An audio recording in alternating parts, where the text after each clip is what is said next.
Hey everybody, welcome back to Terminus, the revenge of metal journalism. I am the death metal guy, aka I like the tunes, I just don't understand why they have to scream so much. And I am the black metal guy, aka Goblin Slayer, color of over-proliferating Mortis clones. Goblin Slayer! Oh man, well that's an actual anime, I have to watch that at one point. It's pretty miserable. You watched tried. it? Is it bad? The gimmick is funny for the first couple episodes, and then it's just like, oh, this is an anime. Oh yeah, the cruel reality that anime is anime.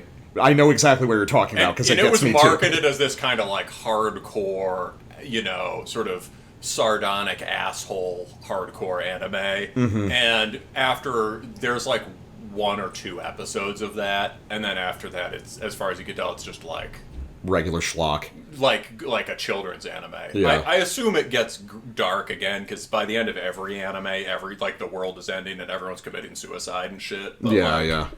But yeah. I think what is probably the anime that Terminus could most wholeheartedly endorse, because I would say it's Claymore. I haven't. That's too deep of a cut for me. I thought you'd seen Claymore. No, is that? Oh, we talked about it a while back. It's like a fantasy anime, but it's totally like we talked about Western medieval Europe viewed through the prism of like Japanese modern culture, and it's fucking awesome, dude. You gotta watch Claymore, man. That sounds good. Yeah, I need to watch Berserk too. My buddy's been telling me. I still haven't watched Berserk. I know that's another one I need to. I'll think about the anime question. We'll come back to it later in the episode. All right, so for our intro gimmick today, we've got something a little bit different. So I joined a band fairly recently, about a month and a half, maybe 2 months ago now, and we're starting to kind of gel with each other. So I decided to bring onto the show a song that I wrote, that we actually recorded as a rough track at practice the other day. And I just thought this would be interesting because, one, a lot of people who just listen to this stuff probably don't get to hear the process of a song coming together in a band environment. So this is after a few kind of rough playthroughs of the song. We're about, 75-80% there. It's a little bit sloppy. It's not perfected, but I think that's a cool way to show it. And I also thought it'd be interesting just because, we talk about music all day, but what impact does that have when we actually make our own music? So, so I just thought we'd bring on the show. And, so I wrote this one on guitar, and I am actually the vocalist of the band, but I decided to just contribute this one on guitar. And you want to just give that one a shot? All right, let's count down. 3, 2, 1, go.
All right, so that is a brand new song by the death metal guy presenting a black metal song, of course. And so, black metal guy, the actual authority, what's your immediate reaction to that? I like it. Big surprise. One of my best buddies writes a song and I'm into it.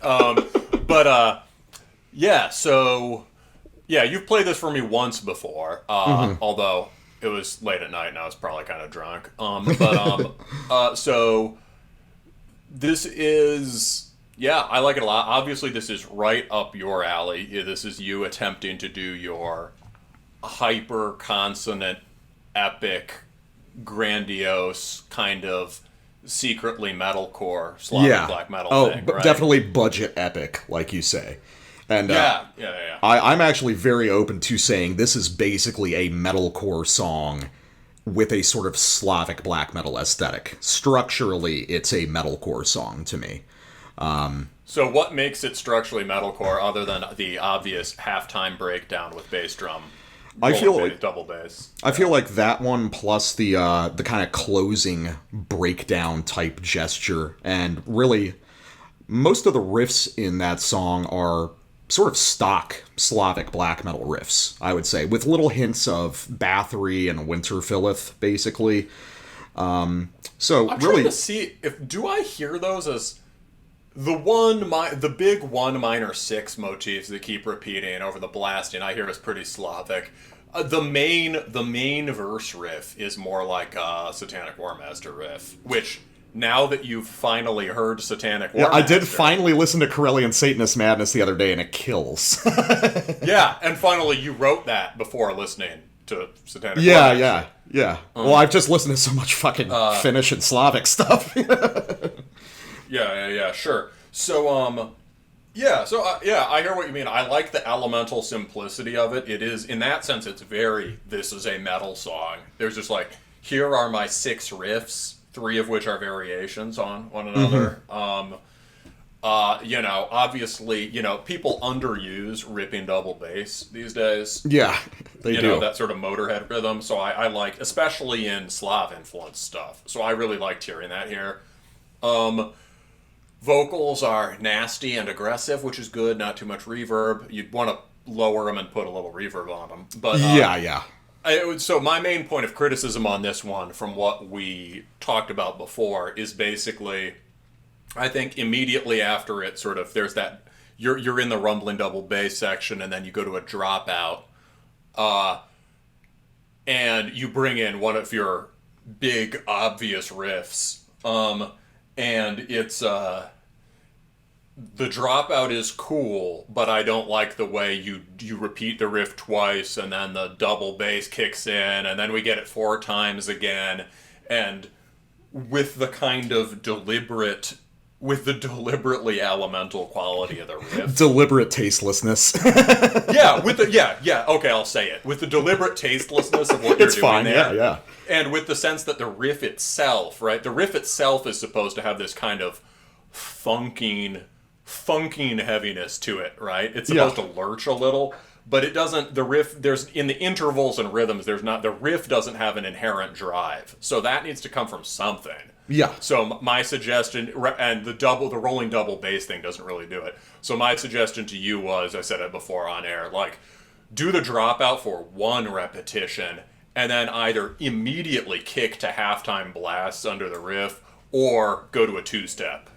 Yeah, I actually, I was thinking of a 2-step thing, but I basically told the drummer, do kind of a rock beat, and I thought he would do like a Bill Skernier 1-2 thing, and he did a real sort of rock beat instead. God, yeah. So, which is, my fault for not explaining my intent more. But yeah, I was definitely thinking like the 2-step thing before it kicks into the blast. Well, there. That's a communication with drummers thing, man. I mean, because as I think most of our listeners will know, if you're trying to have an actual band and play this style of music, you basically have to, you're lucky to have a couple people in that band, or one guy who really shares some of your taste, right? But the reference points are all going to be different. I had my last semi-real project, right? I was with, one of my best buds I'd sort of gotten into this music, and then a friend from around town, and he was into shit like Neurosis, right? And so I had to teach him how to do the drumming. Yeah, and it was hard because you say one type of drumming and they play something else, and then you're like, no, I want it stupider. Well, Just you kind of smash the fucking toms. You kind of develop your own shorthand with drummers. Yeah. After you work with them for a while, you start to get this sort of connection where you can kind of like when I was doing that, it's like I'm sort of conducting the band while I do the vocals because I know how it goes perfectly. So I'm like cueing the drop-ins and drop-outs and different beats and shit with my fingers and stuff. So it's but yeah, you develop that. That's one of my favorite parts is like, especially as a guitarist, when you and a drummer develop that that sexual mind meld and you can just explain shit to each other instantly. Oh, yeah. That's one of the best feelings. Oh yeah, well this guy was great because he had recently taught himself drums, but he was very experienced with music, and he knew how songs went. Yeah. So you could basically do. We were doing some stuff that was almost jammier, or these kind of very expansive things, and he would just change things up in cool ways. Or like he'd never played a Graveland beat before, so when he did it, it sounded weird in a good way. Oh, definitely. Yeah, so it's been an interesting process because I'm working with people of like a lot of different age groups who have different reference points because they got into metal at different times. So that's been interesting and kind of finding the common thread between everyone's interests. Because, you know, I mean, my biggest pleasure in music is like writing music and learning it. That's my favorite thing, you know, when it comes to actually performing. So no, it's been fun, and I was really impressed at how that came out. I was like, "Yep, this is pretty much exactly what I wanted." All right, so you're impressed with it. We will see what the listeners say. Obviously, feel free to. It's gonna be totally half and half. Like half the people are gonna love it, and half are gonna despise it. Yeah, feel free. Hit us up in the comments. Let us know with your most brutal feedback. Definitely. Although if it's too brutal, we'll comment mean things back. Yeah, so, that's fair. Yeah. Okay, so real quick house cleaning, social media. If you like our content, feel free to follow us on Facebook at Terminus Podcast or on Instagram at Terminus Extreme Metal. And if you really like our stuff, as always, you can support us on Patreon or Subscribestar. $3 gets you access to all the Terminus Prime bonus episodes, and $5 and above gives you access to the Terminus Black Circle, our Discord channel, where last night we hung around listening to forgotten NWO BHM and new metal. So it was a good night. Yeah. Before we jump in, also, I wanted to do a shout-out to Damian Master of Colloquial Sound Recordings. We reviewed a band on his label, Dressed in Streams, on our last episode, and we started that segment off with a little bit of ribbing about the label's aesthetic, and he took it in great stride, and he listened, and he really liked the show, and he got in touch. Dude sending us some records, sending me a sick long sleeve with the goddess Kali on it. Oh, that's awesome. Yeah. Yeah, so, thanks, Damien. Great to be in touch. All right. So, block of records for today. We are alternating this time, so you're opening us up with our biggest record in a while. What do we got? Mork Gryning. This is the... this is Mork Gryning's Hinsides Vrede. I think Vrede is something like Wrath. I think so, yeah. I've seen it on records before, so... So, the deal with them, they were one of the sort of deep-cut Swedish melodic Black Death bands that I was really into back in the day. Or, I was really into that niche, right? We talk on this show all the time about Dawn and... Sacramentum, Necrophobic, things like that. This was in that niche, so I checked it out. At the time, I didn't totally get it. Mm-hmm. Like, it was, I remember it being extremely, lots of those sort of bright consonant melodies in a way that at the time I wasn't I've sort of accommodated to that more now, and I've gotten into it more Yeah. through heathen black metal mostly, and through you, but and it had lots of guitar solos and shit. It was very on the kind of, for me, I would have thought it was like over flowery and proggy. It was the impression I remembered having. I haven't listened to it at all since, until this record. So I thought what we could do start this segment off is listen to something from the one full length that people talk about or remember, which is Tusen Har Gat. I definitely can't pronounce that. So I'm going to send this to you in the Discord right now, and let's check out, I don't know, the first 2 minutes of this. Well, would you like to do that when we review the album? Jesus fucking Christ. You did the same fucking thing last episode with Build Scare. Or 2 episodes ago. Alright. This appears to be a tick of mine. Yeah, you spurg out and you just want to start. Yeah, alright. Alright, so this record is out on Season of Mist, and we usually say we're not doing any big labels, really. And Season of Mist is one of the biggest, but we're making an exception for this one, and I think it was worthwhile. Good. So next up. You always you give me the rope to hang myself, buddy. Oh, absolutely, man. I'm not going to stop you. It's too funny. Well, you also have this very progressive way of trailing into it, and it's hard to find where to cut you off. But anyway, so next up, my first record of the night is going to be Sardonic Witchery's Moonlight Sacrifice Ritual. Yeah, what a fucking title. So Sardonic Witchery is a one-man project originally from Portugal that moved out at one point, not sure exactly when, to Texas. And I was dimly familiar with the name, but I hadn't heard any records, so I decided to pick this one up and see what I've been missing. And this is out on a slew of labels.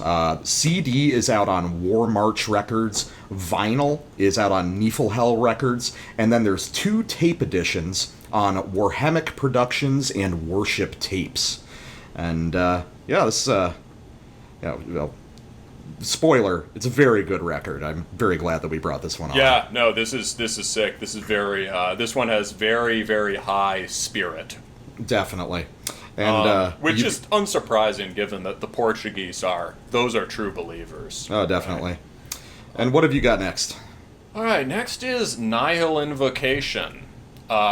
Which this is Dead Seed Immersed in Glory, out on Azrar Productions, or I think just Azrar, which is one of those sort of website only, hard copy only, no Bandcamp kind of labels. This is, although the band themselves have a Bandcamp, so there is one for Nihil Invocation. Yeah. Now, the name might lead you to believe that this is, technical brutal death metal or something, but it is, in fact, the exact opposite of that. It is extraordinarily primitive, raw heathen black metal. So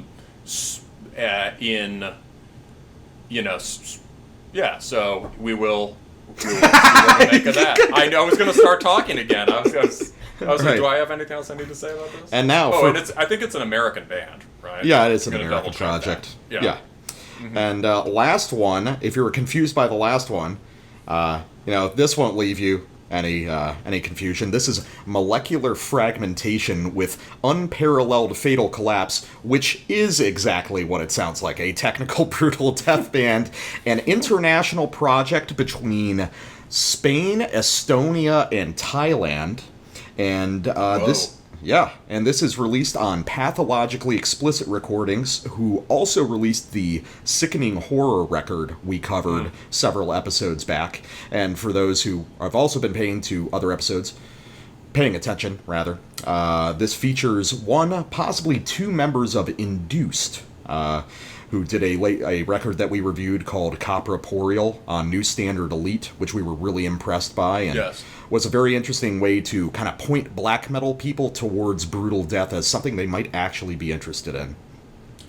And I would say this has a similar quality. I like this as much as, if not more than, Induced. So this nice. is great. Yeah. I'm really surprised by that. Alrighty, so first up, Mork Gryning's Hinsides Vrede. Is that how you pronounce it? Hinsides Vrede. I again, we fuck if we know, right? Hinsides Vrede. I don't know. People call the Norse band Vrede, right? Yeah. Out on Season of Mist. As I was saying when I started accidentally introducing more than I needed to, if you for some reason skipped the lead into the show, this is mid or late 90s Swedish melodic black death, in a similar vein to stuff like Dawn or Sacramentum or Necrophobic. It is, I remember listening to it back in the day and for whatever reason not being able to get that into it, perhaps because it was a little more on the flowery side than those bands. Yeah, and I've actually never heard these guys. I've heard the name a bunch, but I've never actually listened to them myself. But, I have, aside from the new record, which we listened to for the show, obviously, I had not heard any of them for over 10 years or more. Mm-hmm. So we are going to return to their best known record, Tusen Ar Hargat, and I'm going to re-listen to it for the first time, and you're going to listen to it for the first time. All right, let's try it out. So we're going to do the title track. We're going to start around 20 seconds in. Before then, there's just been some you could assume there's just been some Swedish blasting. All right, well, let's give it a shot. All right.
Alright, so I can definitely hear a through line between that and the new stuff, but the new stuff is also pretty different. It really expands on that idea. Oh, for sure, yeah. So for this, right, you can hear how it's like, it has a definitely on the more flamboyant side of Swedish melodicism. I like this a lot now. Who knows what my objection to the record was back then. I think probably there was some guitar solo or something I didn't like. Yeah. But like this a lot now. It sounds maybe, if anything sets it apart from those bands we mentioned, it sounds a little more Norse. Like it has those kind of single string spidery Grieg melodies. Yeah. I think there's a lot of What? There's a lot of touches, I think, of like Rodenkreis or Varathron on some of that stuff, which is weird to hear coming out of Sweden. It definitely does have, and it definitely does have a more sort of indulgent rockism than some of those other things, like that big break in the middle. That's kind of had that. Which rules. Yeah, no, it's great. I mean, the new record sounds pretty damn different from this. Yeah, because I think the biggest thing, it's still got all the same constituent elements, but one of the things that really struck me is it really ratchets up the punk in a way. For sure. And, you know, it's weird when we say that on this show because our perception of punk, I think, is a little bit different from a lot of people, like where we hear that energy. Because, like, when we talked about on one of the bonus episodes, Impaled Nazarene, I mean, that, you can read that like a punk band, in a sense. You know, especially, you know, their little 2-minute songs are like, you know, those are basically just really extreme kind of blackened punk songs. And there's a lot of that energy here, even though obviously the riffing is a lot more ornate. So, spoiler, this is a great fucking record. We love this. I would describe this record as, and if the Swedish scene has a limitation, the 90s stuff, it would be that it doesn't so much tap into that punky route. The exception being Soren and the Ancients' Return, or the Ancients' Rebirth, both of whom I fucking love. Other than that... For Sweden, their strength was kind of their weakness. They had this single-minded fixation on certain melodic ideas and certain song structures, which created great stuff, but also limits it. And here we see an expansion on that.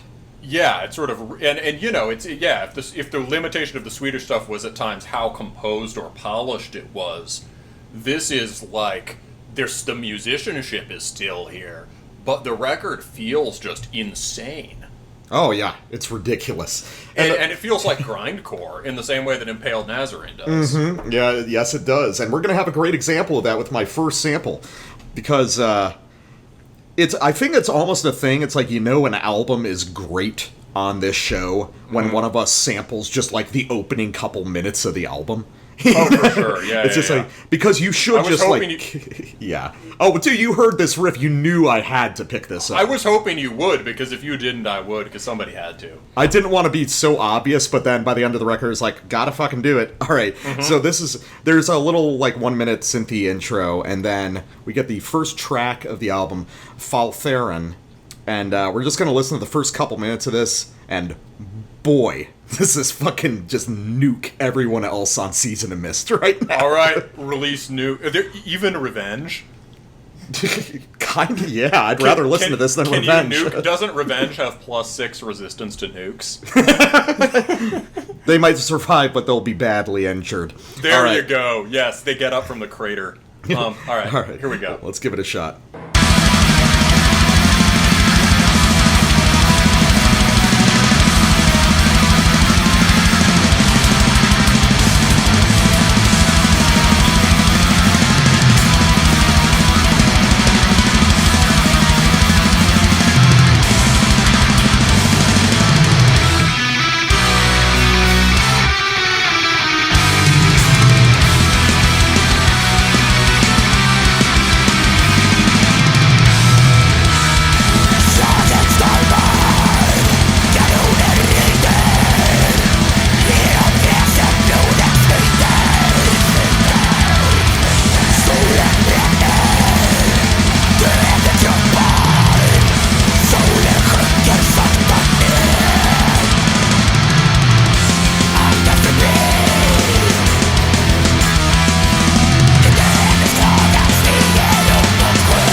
that whole the whole time we were playing it together, it was just sounds of like, oh, and yeah, go.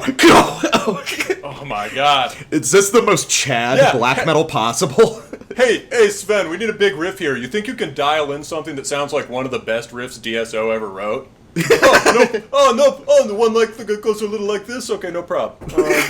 Holy fuck. So, first off, this album's insanely fucking fast, which is cool. Which is almost cool. It's almost a forgotten thing these days, that you can play things really fast and it's cool. It's aggressive. It's super aggressive. It's super folky. It's incredibly gay in the right way.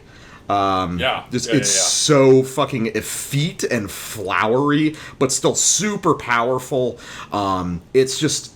this is everything. This is everything good classic, in black metal. This is that classic Norse and Swedish kind of Elric of Melniborn masculinity, right? Oh, yeah. Or like, sort of vampiric elf prince. Well, the Vikings wrote poetry, like... Of course, although the Viking poetry is pretty, Viking poetry sounds like a battle axe. That's true. It's, but this is very aristocratic. It's aristocratic, but it's like, this is, like the phrase we've used on the show before, this is the definition of stupid smart. Oh, for sure, yes. These guys are incredibly smart and just, like, intuitive musicians who know when and how to place very dumb ideas for maximum effectiveness. There's absolutely no concern about appearing cool. Oh, dude, this band has absolutely nothing to... This band has absolutely nothing to prove except that they can do this better than all the young people. Imagine showing this record to a guy in a weakling long sleeve from the San Fernando Valley, Well, he'd have a connection.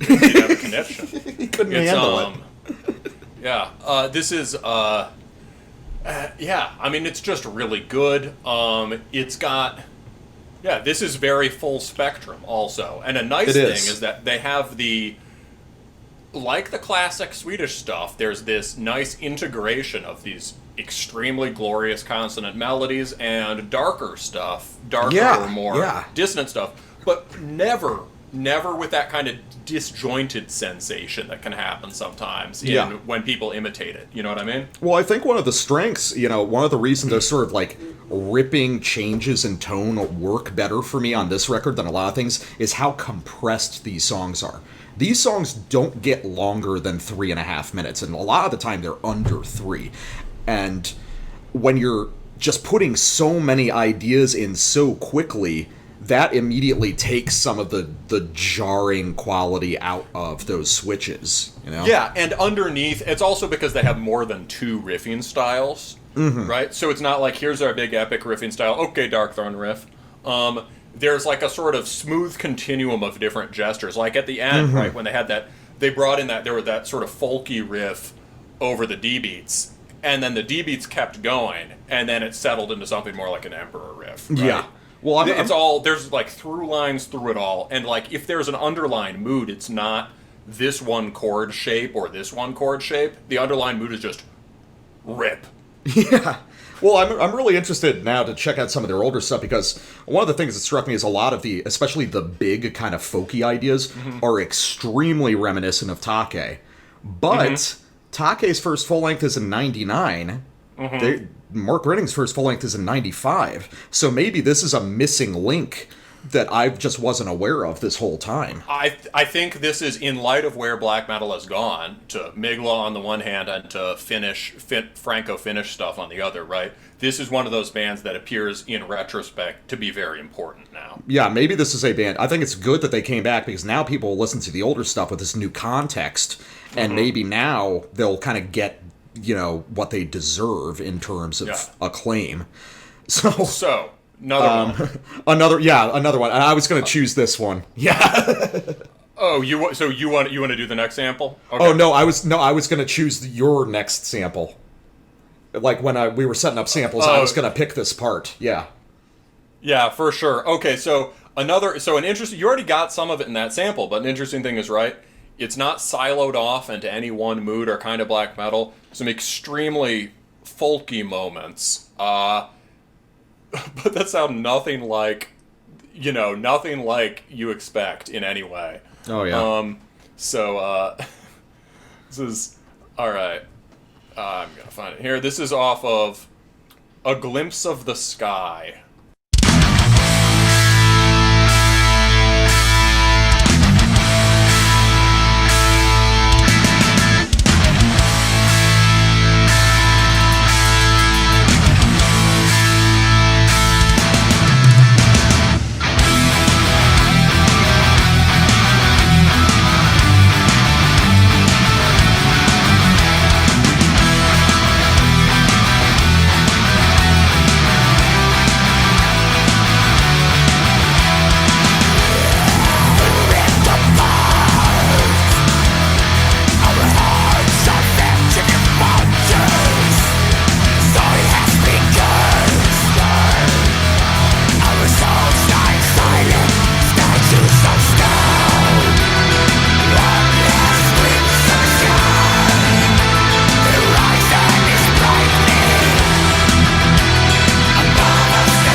I've been waiting my whole black metal existence for somebody to do the thing that just happened. Getting the dwarves to fucking Moria. Oh yeah, well the original, but that change up at the end. Oh yeah, holy shit. They build you for the big like chorus part, and then it's just like, I hope you like Emperor. I hope you like one note bent over the fastest blasted beats we could possibly play. Jesus, this record is sick. Yeah, getting the dwarves to Moria is what we call the main riff. Well, it's like, well, actually, and again, I've said this on probably 5 other episodes. If you like that main riff at the opening, just start listening to Windeer. Please stop avoiding it. I've heard some, I've heard some, and some of it's good and some of it's bad. It's, Well, how many years has it been, though? Recently, my roommate was listening to it, like, oh, okay, I got 6 months ago, and I was like, oh, this is good, and then I was like, oh, here's the fruity part. But there are different, I assume that, there are different levels of polish on all this stuff, right? Yeah, of course. I mean, I think it's a weird case where I think actually some of the later stuff, like 1184, I think is probably canonically the strongest album. But, Arn Tour, a lot of people love that one, too. That's the one before it. So, I mean, honestly, it's all good. But, just that, just absurdly OTT, just, burly fucking folk black thing. Yeah, I mean, just striding over the mountains, arguing with Boromir. It just... I mean, you can feel somebody shouldering a backpack to that. Oh, yeah. It's a good firm marching pace. Very, very much. And it's got... and then they dress it up in interesting ways. And even when they drop that fucking, late 90s black and roll riff, but then dress it up with this lovely melody at the end. Yeah. It's all... This is just so well done. It's sophisticated music. And really, the best thing I can say about this album is that this is an album that could bring people like you and me and some of our, mainstream or kind of tangentially metal people together. This is something that your buddy who listens to a little bit of mainstream Black and Death but likes Pantera more will listen to. I know who should listen to this. My buddy Will, who likes D66. D666. Yeah. Well, it's Yeah. like it's got a great blending. It's completely accessible. That's the thing. This is incredibly accessible music, but in doing that, it doesn't sacrifice any of the authenticity of the Swedish black metal origin, which is such a hard tightrope to walk. Oh, totally. You know? No, agreed. The other thing that riff reminded me of, the backpacking riff, reminded me. I listened for the first time, at least, like to my shame, to Storm's Nordavind the other week, which is, God, definitely up there with Hades for things that are fundamental to everything I like. I get it now. Although nobody really sounds like that band. Yeah. But they also reminded me of that. Nordavind just is very like Heidi-ho, over the hills we go. Yeah, I mean it's guys taking blood, fire, death and creating a genre around it. That is not what we think of as Viking metal now, which is terrible. Oh yeah, absolutely. So I guess we should go on. So, all right. So just here's another great part. We'll talk about some of the weirder influences we detect on this. So this is off a track called The Night, which I think might be my favorite song on the album. And I'm pretty sure all of these samples that we take are just the beginnings of songs, because as I said, these are all like 2.5, 3 minute songs, basically, which is to the album's strength. Oh, so, this might have been one I was going to pick. I think we both picked the whole record. Yeah, basically. Yeah, there were plenty of places that I could have sampled any track, but I wanted to spread it out to show, no, this is a record that's great all the way through. Sure. So let's listen to The Night and try this one out.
So fucking fun. Yeah, that's another thing people forget is black metal can be fun.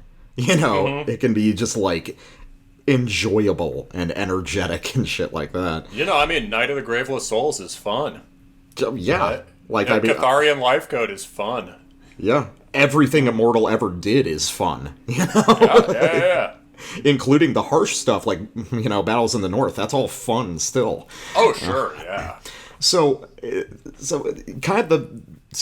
Mork Gryning is a band that really comes out of what we call that trench wave era, that late 90s to early 2000s era. And the best stuff from that era really like seamlessly blended high art with like just retarded drinking music. And this song is a great example.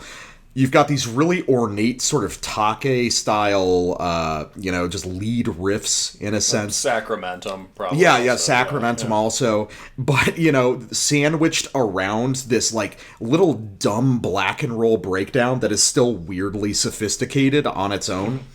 And a cool thing about this is, like, the brevity of these songs means that the song structures are weird and singular. There's not enough time to move around and kind of repeat things in a traditional way. Good point. So it's like, these songs would not be nearly as interesting as 5-minute songs as they are as 3-minute songs, and limiting themselves in that way not consciously. They're just writing it and they end it when it feels right. But that's a very different take. They do have a method. There is a methodology at work and here. I think they wrote shorter songs on the old stuff too, like that one we sampled at the beginning. Was It's like a 3.5 minutes. Yeah.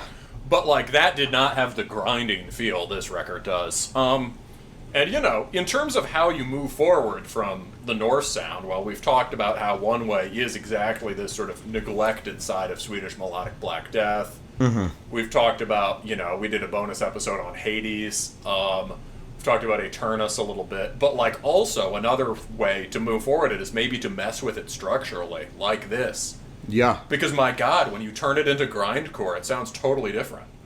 Yeah, I mean, it's got the energy of Panzer Division Marduk while compressing a 7-minute Take song into 3 minutes melodically, Yes, this is, we know there's plenty of grinding black metal that this sounds like. There's like that. It sounds like Impaled Nazarene a lot. Yeah.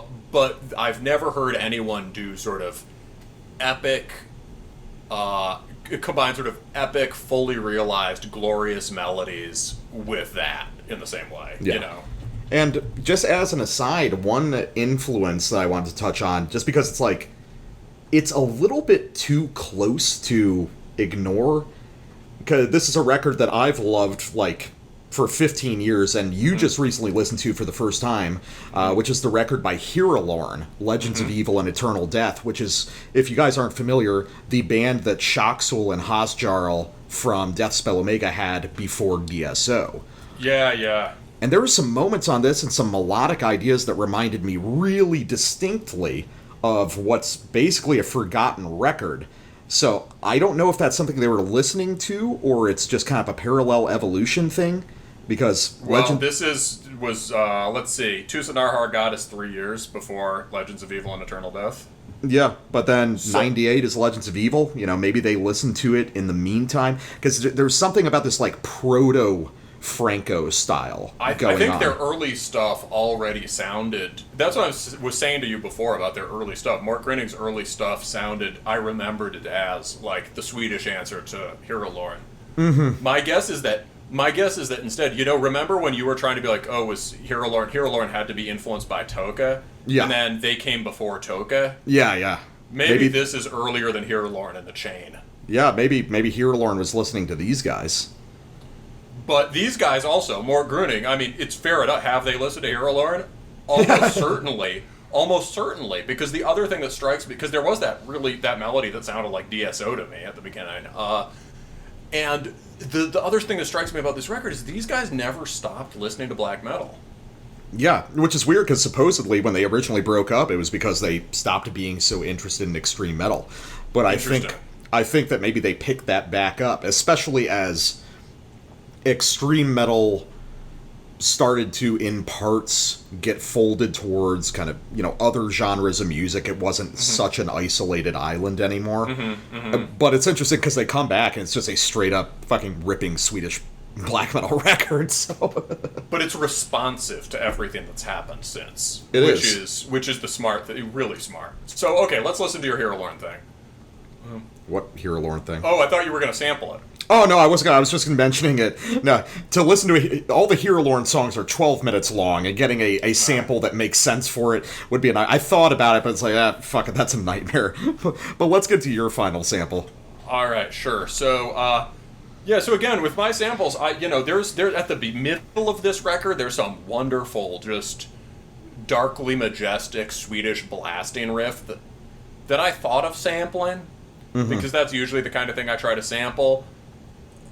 But I just went for the moments that hit me hardest when I first listened to this. The moments where I was like, just put a big old dumb grin on my face and have me going like, ha ha ha ha ha ha. So this is towards the end of the record, not the last track, but Black Spirit. And we shall start with the sort of epic ambient music. All right, let's go.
That's so ridiculous. I love it. 1,000 burning suns. I like how we both, like, bellowed that lyric immediately after it happened. Yeah.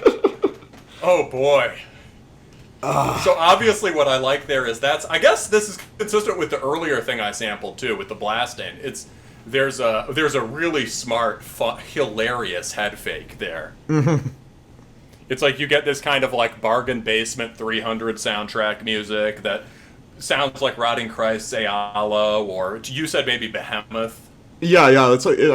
That's how every Behemoth song opens now. So. Yeah, and I was like joking to the death metal guy as it started. I was like, oh yeah, here they're gonna come with the big toms, and then they fucking did it, right?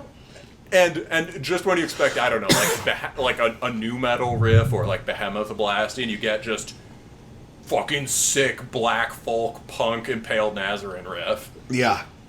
And, well, to clarify, we've been bringing up Imp Naz a lot. And if you haven't heard our bonus episode about them, which you can for $3 a month, one thing, because we went back and listened to Suomi Finland Perkel and Perkele, I apologize for the Finns out there, and we think that they were possibly a much more influential band than is commonly understood. Like, some of their musical ideas kind of thread through Finnish especially, and also Swedish black metal. And French. Yeah. And French, yeah. Like, they basically invent budget epic guitar. Yeah. About that time. Yeah, they like, invented certain kinds of, like, proto-satanic War Master riffs. Mm-hmm. So I don't think it's like a direct influence here, but it's interesting to hear it like atavistically returning. You know what I mean? Yeah, sort of returning. Again, do they listen to Imp Naz? Quite possibly. But I mean, if you don't, you should. I mean, yeah, but it's like they've taken. It has to do with the way they've taken all these tropes from late '90s black metal and jammed them all together in a way that sounds completely fresh. Yeah, because they decided, well, okay, so we've been away for 15 years or something. What do we do to make this contemporary? Well, we play our old songs like 30% faster. Yeah, I think that's good. I think that's basically a good idea. Well, and there's a lot more punk. You know, if this is... Oh, I just want to also point out one thing that's great about that riff. Lots of detail in there. Would have been easy to write that riff just as... Yeah. It's got this hammer-on, rhythmically intricate hammer-on pattern. That gives it that kind of ancient reptile folky feeling that I love. Yeah, well, I get the sense... I get the sense that the guitarist on this has probably, like, seriously learned some kind of, like, rock classics. Like... Mm-hmm. Because that's actually something, if you're a black metal guitarist, you can do, is learn some Van Halen, learn some Jimi Hendrix, because the left-hand techniques will kind of sink into your brain, and you'll start producing more detailed riffs as a result. There's a lot of riffs on this record where, stripped of those details, they'd be like stock Swedish riffs. Mm-hmm. But that little bit extra, that little bit of, like, real, just, like, a guitar player playing it, it really adds a lot to it. It pushes a lot of energy into the riff at the end of the riff when you're not expecting it. Yeah. And it's the only riff I've really heard that works like that as this perfect nexus of second wave and hardcore and kind of primordial folk is probably the riff to what is it? It's like the one good song from Dark Throne's Black and Roll era. Let me see. It's Whiskey Funeral. I do love that song. Yeah. Mm. Or, I mean, really, what black metal guys should do is listen to Morbid Angel. Black metal guys should but Morbid Angel doesn't have 5/4 hammer-ons. They do, it's just they're buried in really complicated single-string tremolo riffs. Yeah. I do like Morbid Angel, and we'll come back to that maybe a little bit with our last band of the night. Oh, definitely. Yeah, we should do a bonus episode about them, because I know you've listened to the early stuff, but there's a couple later records that are possibly just as good. as the early stuff and have different musical ideas on them. But anyway, we're getting distracted. Mork Gryning, salute, bros. Thanks for coming back. Yeah, fucking salute. Thank you. We're looking forward to what you do next. I'm sure you will blaze with the light of 1,000 burning suns. This is going to become definitely just like daily driving playlist shit for me. Yeah. Oh yeah, my endorsement was gonna be, this is the feel-good hit of the winter. And I called it the best punk record of 2020. Certainly a hell of a lot punker than the punk. Yeah, definitely. So, all right, let's take a quick break and get back. This is a little one Gash, and you're listening to Terminus. Alright, and we are back with Sardonic Witchery's Moonlight Sacrifice Ritual. What a fucking black metal album title. You know? Yeah, don't get it twisted. That ritual is in the moonlight, and it's only it's the only kind of ritual. It's a sacrifice ritual. And the album art portrays a moonlight sacrifice ritual occurring in a graveyard. So, with a hot chick with big tits getting sacrificed. Unlike on other covers where the chick is naked or whatever, there's just some dude stabbing her with a knife. There's no like preparation with the knife. There's no scene of unholy copulation. There's no impression that the chick is in on it. Yes. This is just going for it. Totally satanic Cthulhu, some Cthulhu tentacles. Yeah. Yeah, dude, it's great. So. And it's all black against white, so that it's just like, here's the thing. It's all detail. Yeah. All right, so Sardonic Witchery has been around since 2012. I've heard of them a little bit. One-man project he goes for this project King Demo Gorgon, and his real name is Ricardo Moda. And he's got some experience in the Portuguese black metal scene. He was the live bassist for Cryfemal for a while. Very cool band. And he was also in a band called Infernal Kingdom that had a little bit of attention, but he doesn't seem to be associated with the big name acts or anything. So I selected this record because, like I said, we've got a lot of stuff stacked up for November, December, but right now it's kind of catch as catch can with records. I saw this one pop up on Sardonic Witchery. That sounds like black metal. And I wanted to get away from doing, kind of very melodic Slavic stuff and shit for a little bit. And I found this and I was like, oh, this is cool. That's really the operative word for this record. This is a cool black metal record.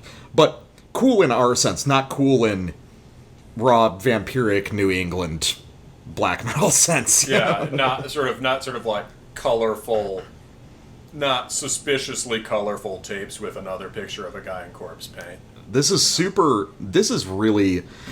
interesting because we've talked about this idea of full spectrum black metal. And that's kind of what's happening on this album, but he's doing it in a very different way. When we talk about full spectrum black metal, we're usually talking about, what if we try to return to the roots while also incorporating all these sort of splinter movements of black metal, and let's make music based on that. Well, and that has the kind of multi-faceted mood that the old stuff had. So the Mork Gryning is a pretty good example of that, even though it all happens at light speed. Yeah. Sardonic Witchery, this guy Ricardo, on the other hand, loves a lot of different black metal, and he loves it for what it is. So he's got several kinds of black metal songs that he loves, and he represents them on this album as a sort of sampler platter of the different styles that he's really interested in. He doesn't really make an effort to incorporate these styles together, but where other people would be like, I'm going to have 5 different projects for 5 different styles of black metal, Ricardo's like, well, it's all black metal. Why wouldn't I put all these songs on the same record? Which is, it's is a thought that's is that even something worth mentioning? Yes, it is, because people don't really do that anymore. Yeah, I think that's a good thing to do. It helps get you out of the micro niche thing. It's a little bit like the kind of variation that makes that metal intentionally got rid of, and now you can go back to it a bit without accidentally becoming Led Zeppelin or something. Not that would, if you accidentally became Led Zeppelin, I'd ask you what you were drinking. you know, I'd want what you were having. But So- Well, I'll just start off with a sample off the opening track. And sampling off this record's a little bit weird because all these songs are kind of exploring different niches within black metal. And this is his Finnish kind of Sargeist and Satanic War Master song. So for some context, we're going to start a couple minutes in. He plays the opening riff of this song for 3 minutes. And I think it's fine because it's a great, simple Finnish riff. And then he takes it into ridiculous directions, and I think everyone that listens will understand why I enjoy this record so much. all right. So let's give, this is off O Securlo das Brujas Perversas. So let's give it a Circle shot. of Perverse Witches. Yep, something like that. Yeah. All All right. right. Let's go.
Fuck yeah! Fuck yeah! Fuck yeah! Go! Go! Go! Yes! My impression when I heard this was just, you know, this dude is a hardworking guy who loves big tits. Dude, just like the biggest tits imaginable, dude. For sure, yeah. Ah, man. This is like... Is this not... Is that whole passage not handcrafted for me? You know? That does, yes, that does. I mean, God, that solo at the end was so just gloriously over the top. I loved that. Dude, yeah, and that's a big thing on this record. Is there are these sick glam rock solos everywhere. Yeah, it wasn't even a black metal solo. I mean, yeah, it's So it's but yeah, so it's like that's one kind of song he does, and it's a sort of perfect articulation of primarily Sargeist and a little bit of Satanic War Master. Is that the one that started with the motorcore riff and was that the one that ran for 3 minutes, or is this a different song? Is that I think that's a different song. Yeah, this one, that the first riff you hear in the sample, that's the one he was playing for 2.5 minutes before. Yeah. Jeez. Yeah, so one thing I'd say about the riffing style is just, well, yeah, I mean, we could go on to mine. Do you have anything more you want to say about this? Just that it's fucking cool, man. Like, honestly, this is... I mean, what he's doing there, it's like, take Sargeist and, like, glam it up and make it, like, cool biker music. Like that This could definitely be has this definitely has a biker quality throughout. Yeah, that's kind of what I was trying to get at. dude, this could that's the kind of thing that could take over sort of pop black metal in a way. Maybe it would add a little bit of much needed grit to it also. Sort of, tough guy melodic black metal. Oh yeah. No, it's this is just a fun record all the way through. And, it's got this burly guitar tone, right? Like unusually low end, unusually fuzzy and warm. What do you make of that? I really like it actually.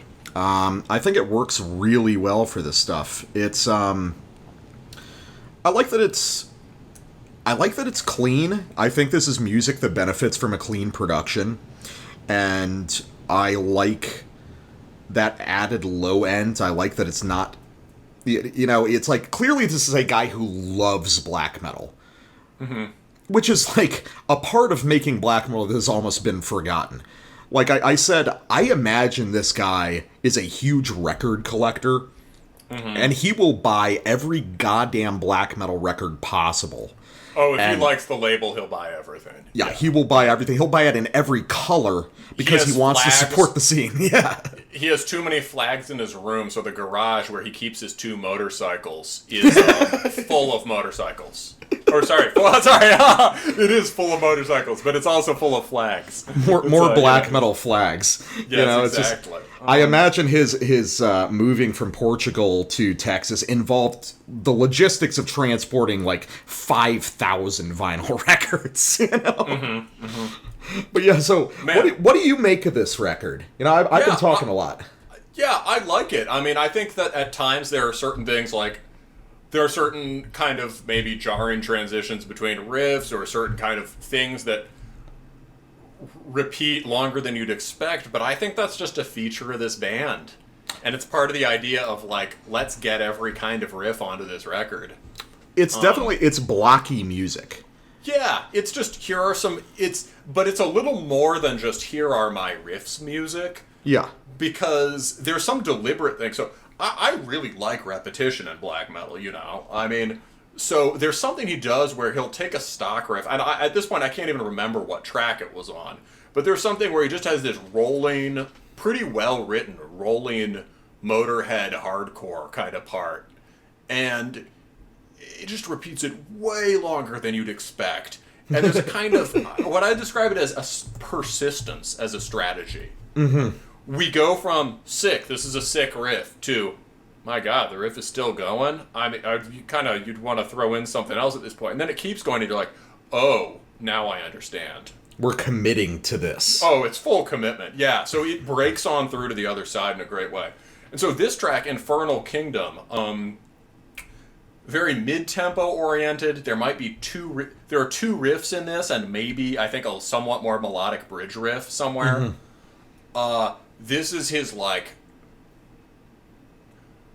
the template for this is Burzum and Dark Throne, but the energy here is completely different. Yeah, and the energy is all his own. So, and I think that sort of bludgeoning low-end guitar sound is great on this song. So this is towards the back end of Infernal Kingdom. All right, let's do it.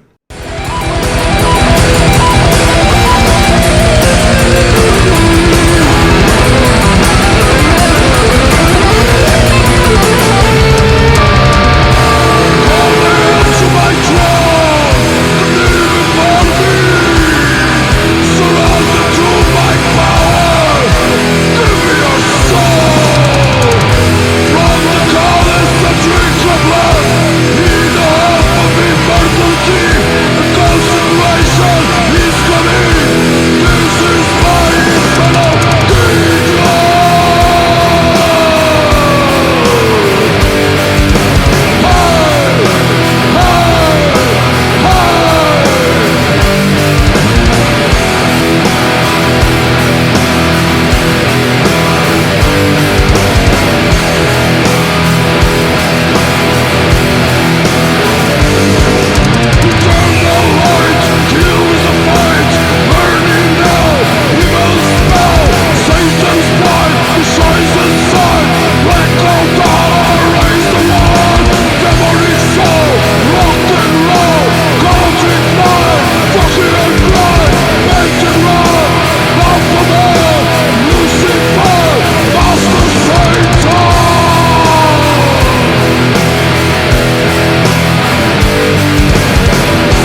Oh man, the lyrics on this one are so fucking good. They're awesome. Dude. Black Black altar, I raise the war. Demonic soul, rock and roll. Chaotic mind, fucking unkind. Pentagram. Baphomet. Lucifer, Master Satan. Yeah. Fuck yeah, bro. Yeah, the chorus with the more arpeggiated riffing is like, come ahead to my throne, Kneel before me. Surrender to my power. Give me your soul. Dude, that's something worth mentioning. The vocals on this are great. These like Slav shouts, against the rest of this music is really interesting. I think it's not. Yeah, I love the vocals. What it reminds me of is less. I can hear it. Yeah, certainly the Slavs do that, but this guy they're doing a kind of like gruff talking. Mm-hmm. This guy is burly low end shouts. It reminds me of the brief parts in Spite Extreme Wing, where the guy is in part just because it's a guy with a deep voice speaking a Latin language yelling. Yeah. But like reminds me of that, or the band. It's another Italian band that does this a lot very well, Solitudo. Yeah, the burly shouts are great. It's also just very punk, right? It sounds like this guy probably like very few people actually listen to Venom. Yeah, this guy definitely listens to fucking Venom. He listens to Venom, and he understands black metal. He understands black metal as a kind of rock and roll. Yeah, but he's not making black and roll, and there's an important distinction there. Oh, sure, yeah. This isn't. He understands it as a kind of rock and roll in like a cool and idiosyncratic way. Mm-hmm. Yeah, it's the way this guy understands black metal, I think, is from a very different perspective from a lot of black metal musicians. Mm-hmm. If that makes sense, I feel like this guy is... I feel like this guy's deeply into not only black metal, but obviously like trad heavy metal, as well as early rock music. And I think that he was probably a dedicated record collector and just sort of like music guy. You know, the cool music nerds who are kind of interested in everything but really gravitate towards certain things. That's the vibe I get off this guy. So he's coming from this very different understanding, and he's like, I'm literally going to take these things I learned from all these records I own and try to make my own record out of these constituent pieces. Yeah. Which would be, usually it comes off bad and kind of primitive, but this guy is just really good at assembling those things. Oh yeah, also speaking of the parts he's assembling, we got to the more abstract stuff so quickly. About that sample, what I love, that's an example of the persistence. Starts out with that kind of trudging, that sort of Burzum stomp. That main riff is da da da da da da da. That is literally quoting something from the first Burzum record, I think, and also subsequent Burzum records. And it's also quoting kind of like Celtic Frost, you know. True, yeah, going back that further. Yeah, it's a two-part riff, and the first part sounds more Burzum, and the second part sounds more Celtic Frost. So yeah. Because then he goes da da da da da with the tritone. But it just, that sort of muddy, whumping guitar, the persistent yelling, the vocals have this incredibly intuitive quality to them, right? These are the first things he thought of. But, he actually bothered writing them, and he wrote them in relation to the music, where a lot of people don't, right? So there are rhythmic ideas in the vocals, and his performance is so charismatic, and he just thumps that riff over and over again, and there are cool breakdowns, and there's that cool kind of melodic embellishment, and it's just crushing. Yeah, it's the sheer enthusiasm this guy has for the style of black metal is one of the things that makes it really special, I think. This is a one-man band, but wouldn't you love to see this band live? Oh, fuck yeah, dude. Get drunk as shit, ride my motorcycle into the bar, It's choking everyone with the exhaust. There's a great old video of someone doing that. Unfortunately, it's at some sort of hardcore show or whatever, but there is a video of someone riding his motorcycle into the pit. I think that all the members of him and his live band should ride their motorcycles into the bar and leave them idling as they play. Judas Priest style. Yeah. Kills like 14 people from carbon monoxide poisoning. Doesn't matter. It's a sick show. Sacrifice to Satan, man. Exactly. All right, so my second sample, this is off Misanthropia, and again, this is going to be the other sort of Sargeisty song, just because I like what I like. I love all the other tracks on this, that probably tend more towards Dark Throne, Celtic Frost, Mayhem, and some other ideas. But this is a really good one. So let's just listen to the opening of Misanthropia and try that out. Mm-hmm.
That's a good one. That's intense.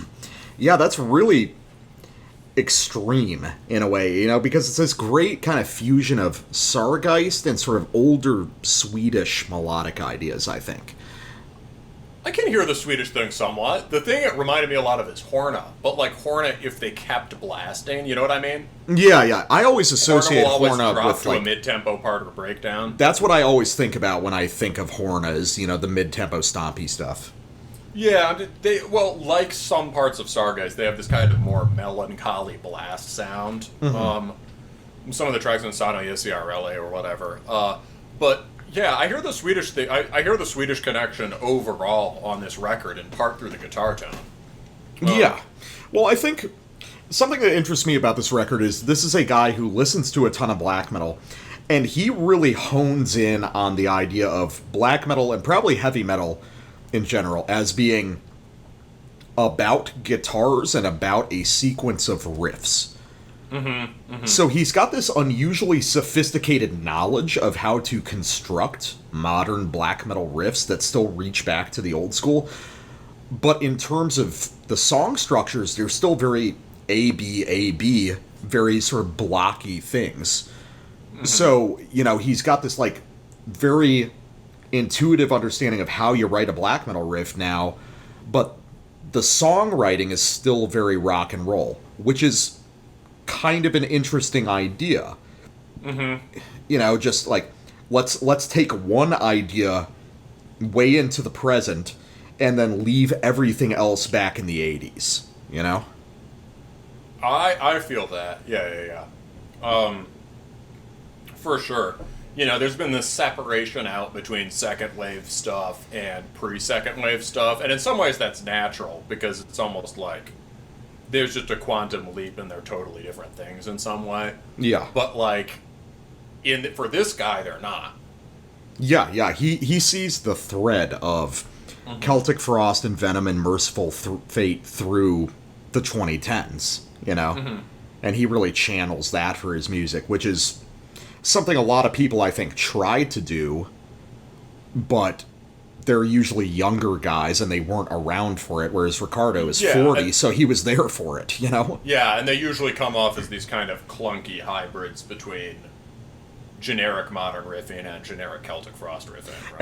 And they're usually not actual metal guys doing it, you know? They're they usually are punks, usually, you know? They're usually the kind of crusty who has a trucker hat. Yeah. Yeah. Well, maybe they don't have trucker hats anymore, but they did for a while. And you're gonna hang on to that resentment. Yes, exactly. I won't let that die. All right, let's try Ancient Spirits. This is the last track. And, you know, this is the kind of guy where he writes a track called Ancient Spirits. You get the sense it's just about black metal. You know what I mean? Yeah. It's just too black. It's to the heroic departed. Dude, the lyrics look like they are about black metal. Into the frozen shadows, feeding the bloody ground, stripped of all my senses, the northern warrior spirits were alive. You know? Yeah, hell yeah, yeah. It's a tribute. You know, it's meta, but not in the way of being like, haha, clever, self-reflexive. It's like, okay, so this genre's been going on for, 30 years now, and it's a tradition, and it has its own mythos and lore, right? Definitely. All right. And, the fucking dude from Nargothrond attempted to do that, probably prematurely, and it didn't help him that he's a fucking goober, right? But this guy does it right. So, yeah, hail the Northern Warrior spirits. All right, let's do it.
Appreciate the sampler platter approach, especially after listening to these again, because this is a Dark Throne song. We were talking while I was playing. This is, different riffs are between Under a Funeral Moon or A Blaze in the Northern Sky or maybe Panzerfaust, and then it bridges into a very Transylvanian Hunger style riff. Yeah, go up a fifth and play a melody a little bit. He's writing songs about bands.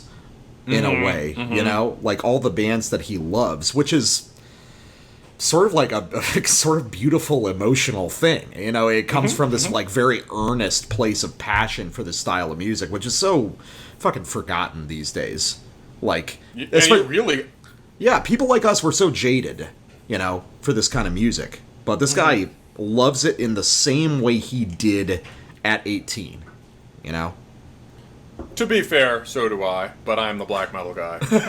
I mean, I do, but my tastes have shifted. This guy is committed to just loving the shit out of all the same stuff throughout the years, which is very I know what you mean. Yeah, Yeah, I don't really listen. No, that's fair enough. I don't really listen to Darkthrone anymore. I don't really listen to Hellhammer anymore. Although in my mid-20s, I had a phase of listening to a lot of Hellhammer and Celtic Frost. Well, but nothing wrong with that, but... Fair, yeah. I went back to it. What I mean, this is, this is great. So you know, so many people write riffs like that as placeholders. But in the old days, in the mighty days of yore, that's what you came for. That was the riff. And he writes, that was the big riff. That was the. Yeah, and so, you know, in that riff, how do you make that not suck now? Well, first of all, you care. Yeah. Second of all, you have, like, a really good feel for rhythm. So, that whole phrase has a distinct rhythmic character that has to do with, like, one change between chords, between power chords, that comes down to a matter of like 16th note differences between where you put it, right? Exactly. It has internal momentum. It could sound static instead, or it could sound shapeless. Instead, it has internal momentum and a direction and a shape, and it just hammers down at the end and winds up for the next rep. He could play that riff for the whole song. Yeah, and it would work, you know? Yes, but he does a really nice variation on it without really changing it. The variation is smart, and then that like nice little just hint of melody in the middle. The other thing it reminds me of is Kvist, as far as deep cuts from the 90s. Yeah. You see, I've got a really, you know, that should be a whole bonus episode. We should do like 4 episodes of deep 90s Nordic black metal cuts that I haven't heard. Oh, because like I haven't listened to Kvist, you know, like.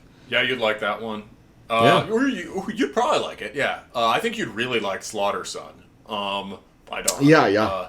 I mean, I love Needham Division, so I should love Dawn. So exactly, yeah. So Kvist, although they're known as this kind of the only other band to really pull off the night side and pre-night side variation of symphonic black metal. Yeah. They, a lot of their songs, in the way that the old Emperor songs had, actually turned on straight, just grinding, brutal, low-end power chords. The album opens with some of the most crushing tritones you've ever heard, and this reminds me of that a bit. That's tight. Yeah, yeah. Well, I think we basically agree. This is like, I feel a real kind of like emotional connection to this album in a way, just because it's like, it's so fucking earnest. It's so, you know, it's like, it's really divorced from all this like, kind of like, this guy has no sense of irony. This guy loves Venom, and he loves Mayhem, and he loves Bathory, and he loves Sargeist, all for the same reason. Because it is skull-crushing satanic black metal. You know? Oh, yeah. I wish we could... Is there, like, a way we can call this guy's local bar and buy him a beer? If he gets in touch, I'll buy this guy a beer, you know? Oh, 100%, on Terminus, yeah. Definitely. Yeah, patrons, your money's going to buying Ricardo some fucking beers for making this album. Hell yeah. So, alright, so I think, just, it makes sense, for an interlude track. Let's do something from his homeland. Let's do something that I bet he fucking loves, which is Morte Incandecente's black skull-crushing metal. Cool. A favorite band of mine, so let's let this rip, and we'll come back with a couple more records. All right.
All right, and we are back from some black skull-crushing metal with a band that you were showing to me for the first time, Nihil Invocation's Dead Seed Immersed in Glory. And for clarification's sake, this is actually a compilation of the last couple splits this project did. I know one was with Drug Darkness, a band that I've been hearing about a lot lately, although I'm not very familiar. And another one, I should probably pull it up, and see exactly who he did the last split with. So he did the one with Drug Darkness, and then he did one with a band called Valac, Valac, who I'm not familiar with.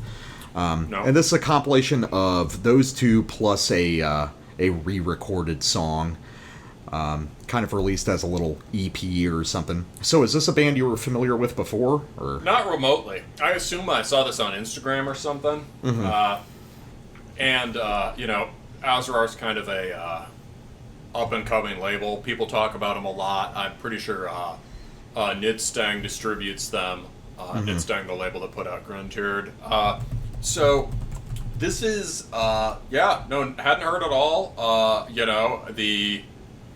I don't know what struck me about it. The Bandcamp picture of the Soul member, Deathwalker, features him wearing corpse paint, no shirt, and a kilt, and holding a club. So that might be what suggested this would be up my alley. Well, I'm curious about that because you wrote in our we have a spreadsheet for the upcoming episodes, and you wrote in the notes section of the spreadsheet, "We are prophets," regarding this band. And I'm curious to expand because I think I get the vague idea, but what do you mean by that? I think at some point, can't remember if it was on the show or not, on the show consistently we've been talking about how do you make a specifically American black metal, and more than that, specifically Euro-American, because the Native American dudes and the Mexican dudes are doing just fine, right? It's right. They were ahead of the curve, I think, on making sort of North American black metal rooted in deep tradition and the way that the European stuff is. Yeah, they've got their own kind of micro scenes themselves. Right, whereas the sort of quote-unquote, Black Twilight was doing that. Oh, they got more and more sort of folk-rooted as they went on. Well, Black Twilight was, heavily involved in the kind of, Mexican, revanchist nationalist black metal, right? Exactly, yeah. So, yeah, and the music started sounding more like that over time. And now there's this huge movement of sort of indigenous, North, I think there's sort of pan-native nationalism that's happening now. But Black Twilight was doing that when the big hype US BM thing was just this sort of characterless, flaccid Cascadian shit, right? Yeah, because I remember and Black Twilight got swept along in that. They got press as part of that phenomenon. Well, yeah, because there was Ashdaudas and stuff that was associated with that, which was kind of trendy for a while, and Volon was also there, and then there was also the sort of tangentially related label Rhinoceros. You remember that? I remember that. Yeah. God, that's disappeared from the consciousness. That was more hipstery, though, right? It was hipstery, but because Rhinoceros, the thing was they didn't have band names or album names. They were just basically blank tapes in a sense that had different personnel. So Rhinoceros was sort of a band or a collective as well as a label, which is a cool idea. I just remember the music not being very good. So. Yeah, but so Black Twilight, were some of the first people on that, and they're, Volon got more and more sort of, they moved away from the DSBM thing, and Volon and Blue Hummingbird really started playing Aztec black metal. So anyway, point being, we've been looking on this show about, how do you do that? We've thought that Mortem from New Jersey does that really, really well. We've talked about Old Dewan Gash, who we've had on the show.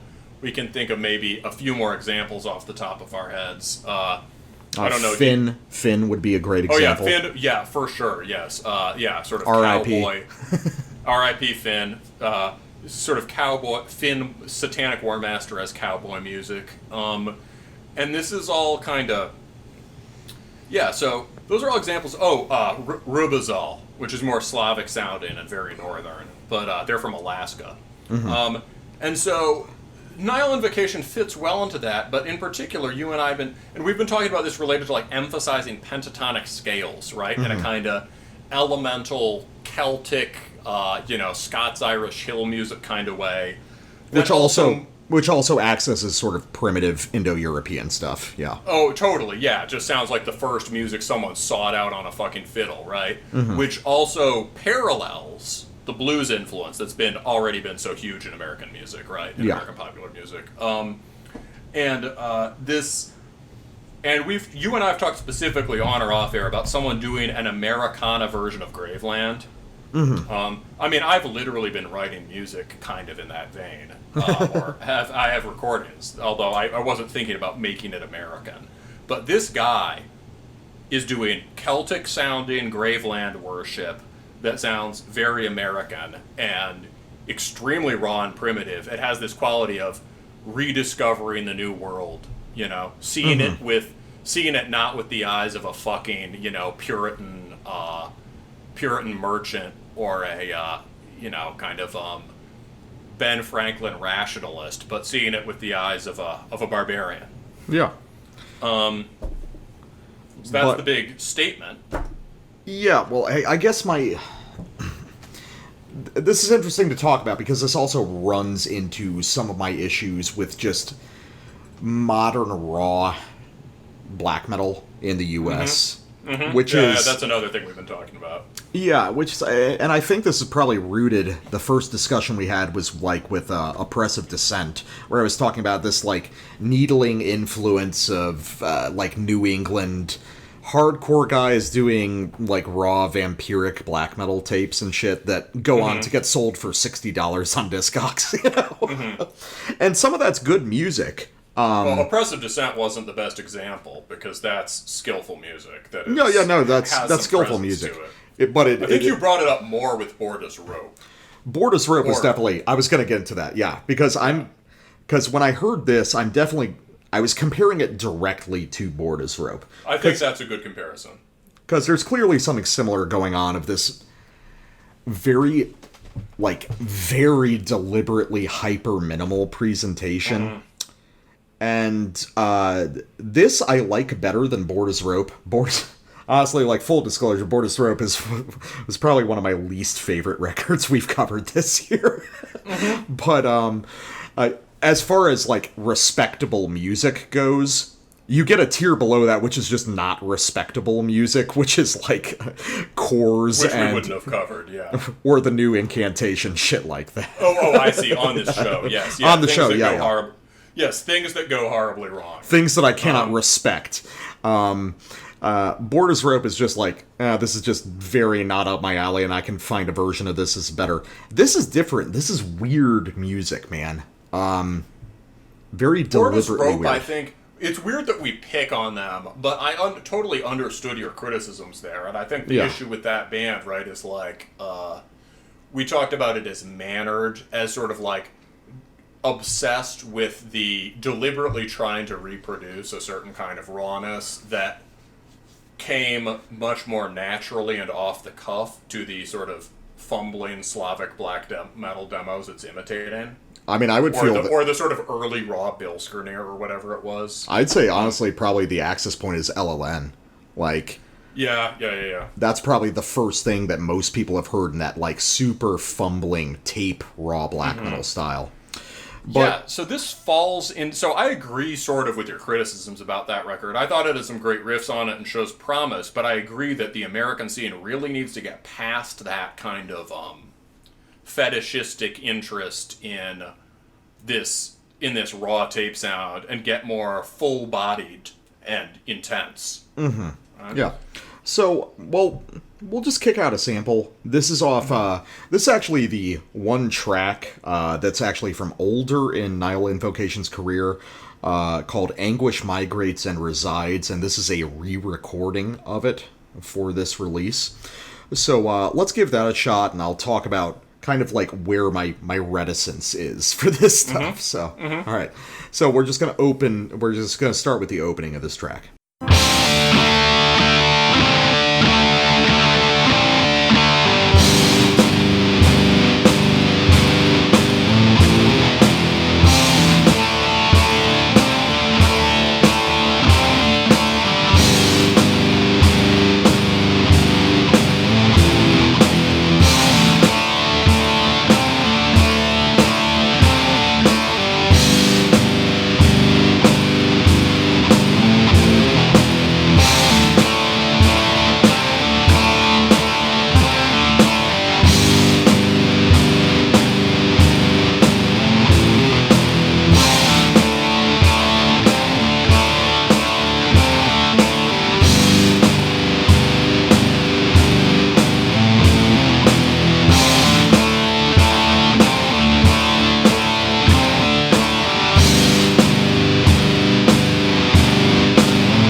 right, I get where you're going for, man.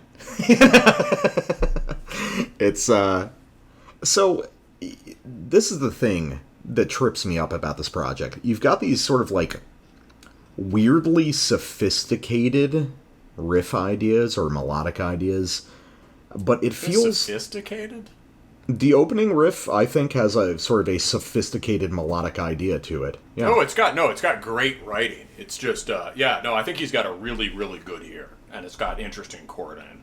So do you mean it's just not the power chords or something that you would expect for this? Well, it just melodically has, kind of transitions that I wouldn't expect. There's a dumber version of these riffs. Mm-hmm. Oh, sure. So you've got this so this is a guy who clearly has an ear for these kinds of riffs. But I can also imagine very distinctly in my head, and this will come more apparent with my second sample a little later, there's versions of these riffs that are more complex and more intricate, and I feel like those were the beginning versions of the riffs, and they were deliberately pared back for this music. Does that make sense to you? I understand what you're saying. I didn't have the same reaction to that.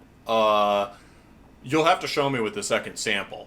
Mm-hmm. I think the riff writing on passages like that is fantastic. That's basically what sold me on this record. The shift from this sort of droning, you can hear how it sounds. It sounds a lot like Thousand Swords and Following the Voice of Blood, Graveland, but also has the intervals of like almost a country song, right?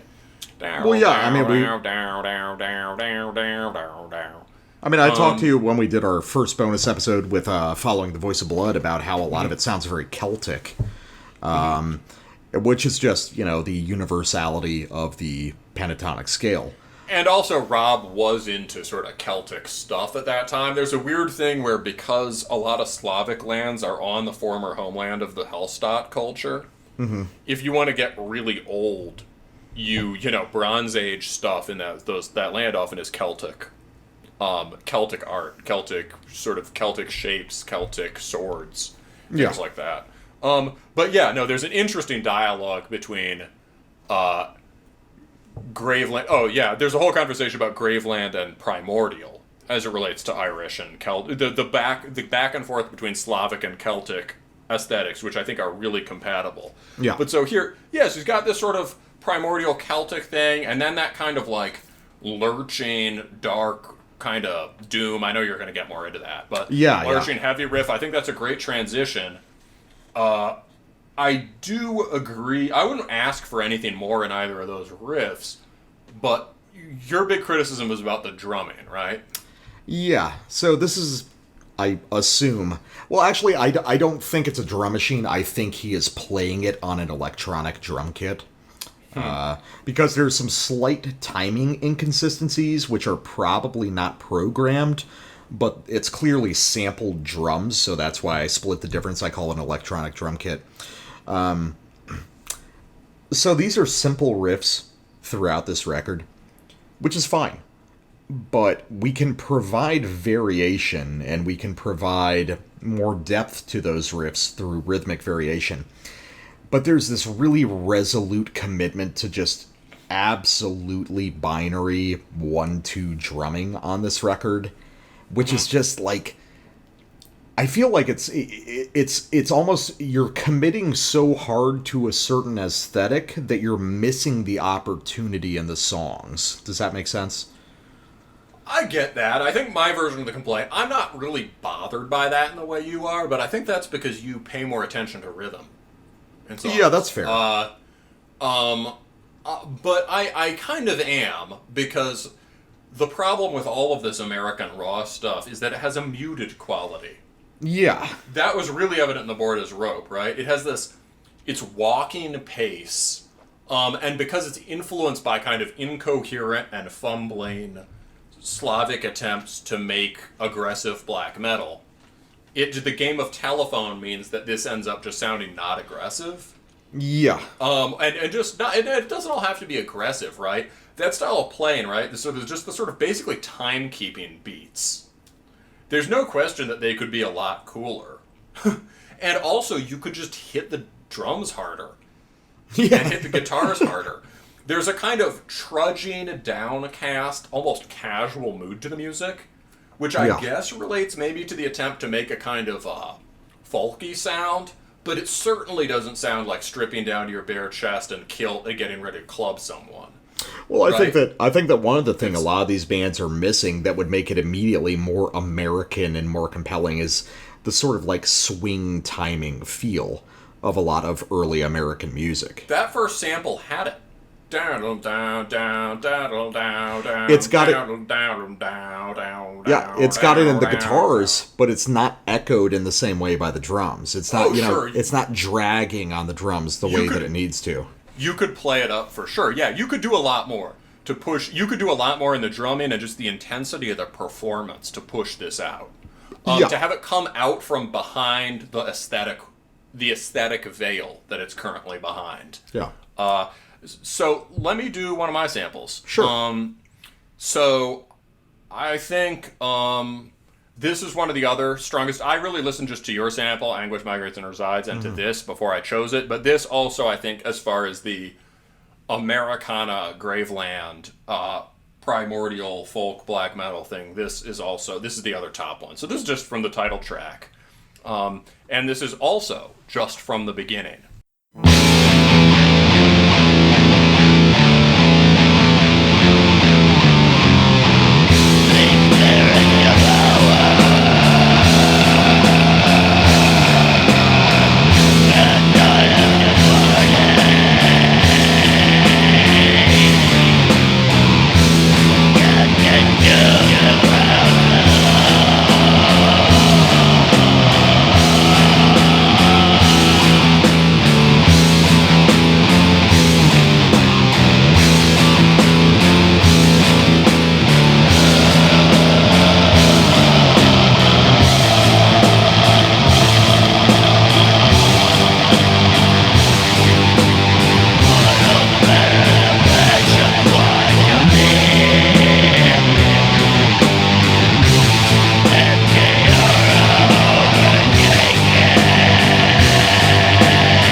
So that's his version of a fast riff. Or a fast drum pattern, right? That's the fastest the drums will go. Yeah. Well, I mean, I like that second riff. That little descending kind of pentatonic one. And, everyone can write one version of that melody, or maybe a couple variations on it, but you can't use it too much, right? That's a classic. But it's a classic that hasn't been used, that specific version, that very Irish-sounding version, hasn't been used that much in black metal outside of Primordial. Yeah. So the other thing, I liked the riff before it, the sort of, the densely chorded, ding, ding, ding, ding, ding. That was very Thousand Swords to me. And this is one of the only places where, although again, I think I agree, there could and probably should be a lot more going on in the drums and a lot more energy. I think the rhythmic feel of this track is good, because it has that kind of, I love that sense of the riff straining against the, reptile brain retarded folk hop under it. Sort of lurches from one foot to another like a drunk goblin. And then his vocals, which I think are also pretty good, have this kind of, Abbathy quality to them. He just sort of croaks into the next riff. That's a great transition. And that little jangly kind of riff at the end where it speeds up, that again, it's hard to classify that as anything except somehow black metal country. Yeah, I get what you mean. So the aesthetic for me, I think, is there. I think that's probably the place where you and I split is. I think you have a lot more appreciation for this aesthetic in and of itself than I do. Well, yeah, I guess, yeah, what's the question? Because I agree with you about the drums, and I agree with you about sort of the overall low-energy performance being issues. But I think musically, tracks like that are great. I don't think all the tracks are as good. Well, I actually found some kind of boring on this one. Well, I guess I can imagine a version of this band where it's still got the short track times, it's still got the kind of trudging, like just like, Doom March quality to it. But the riffs themselves are more complex and more dynamic. There's more to absorb from moment to moment, Because the problem is if you're doing riffs like this, there's a gradient, It's like if you want to do riffs this sort of resolutely primitive, well, either they have to be truly fucking great riffs, like truly like A+ tier, or you have to add something to it to kind of like capture my attention, something to unpack as a listener.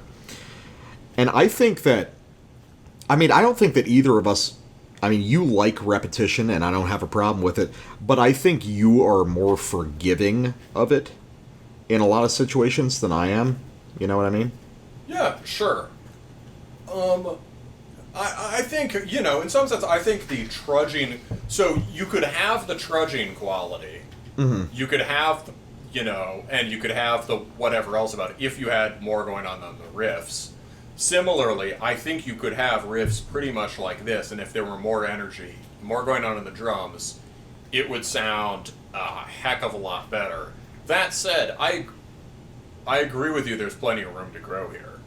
Like, yeah, I think that's my thing. Is all I need is one aspect to be a little more involved. Just like one extra, part. for sure. Yeah, for sure. I think all that sort of, I think as is would work more. If you took it as it is, made some of the riffs more complicated, then you'd stretch out the songs, and it would work as DSBM. A very sort of weird, sort of folky folky. Yeah, exactly. That, which is an interesting idea. Yeah, so do 6-minute or 8-minute songs of these things. But if you want to keep the riffs primitive, you need to make this punchy, aggressive warrior black metal, right? And that requires a different set of shifts. And it wouldn't hurt to have some classically bigger riffs. But I think I get what he's going for in terms of, like, riffs. This guy, he has an original riffing style. And their riffs sort of so elemental that other people have discarded them. But I get that. I think you also have a very good. I also like Bluten Krieg by Moonblood. So I take that for what it's worth. But you've got there's some interesting stuff in this deliberately primitive riffing that you noticed, and I think you're right about it. Yeah, well, I'll get into that right after my next sample. So, here's a sample off the opening. All of our samples are just opening samples because all these songs are 2 riff songs, basically. Which says something about the structure, right? The structures could be more engaging. Which is, I guess it's like counterintuitive if you want to do this, raw tape black stuff. It's like almost its own genre. Raw tape black, I get that. I would like this to stop being raw tape black and become black metal. Yeah. I think you would too. Yeah, no, same. Yeah, most of the... if you just want to talk to me, it's like, well, if I want raw tape black, I'll listen to Carved Cross and they kill all of you. So it's like... But this is off Plagued Weep Beneath the Peaks. And this is an interesting one, and I'm going to talk about some of the influences I detect. This is actually the final song on this record. There's some interesting, weird influences I detect here, and we'll get into that after we listen to this opening, minute and a half. Right. So let's try it out.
So, black metal guy, I've got an interesting theory for you. What if this stuff, but as traditional doom metal? What do you mean? Well, because I read a lot of riffs on this record, both on my original sample and this one, as basically sort of trad doom melodies, the kind of things that you would hear from Trouble or Saint Vitus or Candlemas or Cathedral, and basically played within this sort of mannered, raw black metal style. Melodically, a lot of this stuff would fit on an early Cathedral or Trouble record with no trouble. No pun intended, you know. Yeah, I mean, I think making it a funeral or making it a trad doom record would make it worse. I think it gets its tension from that, but I absolutely hear what you mean. Like, most of these are, if you really think about it, as you said in your notes, they have a black metal mood here, but they're not really black metal riffs as we know them. Yeah. And they're just so focused on clear, linear movement of single strings or power chords, maybe with an octave in the power chord. Yeah. That's it, right? And that's that's not really a black metal thing. It's not really working in a death metal-y way either. So I hear what you mean. And it adds a new thing to it. I mean, again, I think, like, if the heaviness that we usually expect with trad doom could be in some of these riffs, that would be good. And this is an area where I think I'm receptive to, like, those sort of chorded droning, the chorded droning riffs as kind of working better within this extremely raw framework. But if your whole riff is just, you know, moving up and down, well, actually, up, it's you want something behind it or with it, pushing it. Well, or you want a harmony. Yep. Real guerrilla style. I'll throw you something. Have you ever actually listened to Saint Vitus? Enough to know I don't care. Well, hold on. Let's listen to the first minute and a half of this. And I'd like your opinions, especially in the context of this record. And for the listeners, this is the title track off St. Vitus's Born Too Late. One of the only trad doom records I really like. So let's just listen to like a minute and a half of this and see if it kind of elucidates where I'm coming from a little more. All right, let's try it.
The drumming now, that's coming directly from the doom. Well, I would say that St. Vitus has more shit going on in the drumming there than this record, but I didn't hear much. It's I subtle. heard like a snare and a bass keeping time and a cymbal. There's some little like small syncopated bluesy stuff going on, but it's like, ooh, so you take those kind of like uglier, more chromatic versions of blues riffs, and ooh, you get something kind of approaching a lot of the stuff on this record, I think. I hear what you mean. Yeah, I mean, the Cathedral seems relevant also, right? Because they have Cathedral. It's been definitely. years since I've listened to them, but they have a more medieval thing going on, right? Yeah, on the first couple records at least. Yeah, before they got more kind of stonery. Yeah, I'm guessing I'd like the first one a lot, because he still does the brutal vocals on that, right? Yeah, I think there were harsh vocals on the first one, maybe two Cathedral. It's been forever, because I don't really like trad doom, but Saint Vitus is one that sticks out as just being like the most oppressive, heaviest blues possible, you know? It's, yeah, so, I mean, I get the comparison. And so, yeah, are you saying this band should bring that out more? I think that more than most of these bands, that sticks out to me. Like, there's no way I mean, yeah, you can get some of those ideas from just early Graveland, but the sort of resolute primitivity of it suggests this sort of, like, really primordial doom metal stuff. And I think channeling also the kind of downcast mood. Yeah, and I think channeling that directly against the sort of black metal aesthetics would result in something really interesting. And that's one of the reasons I haven't discounted this band, because some of that stuff intrigues me so much. You know, it's not a combination I ever thought of. And I get it so distinctly from some of these riffs. It's like, oh, we can unbury something really creative and interesting here.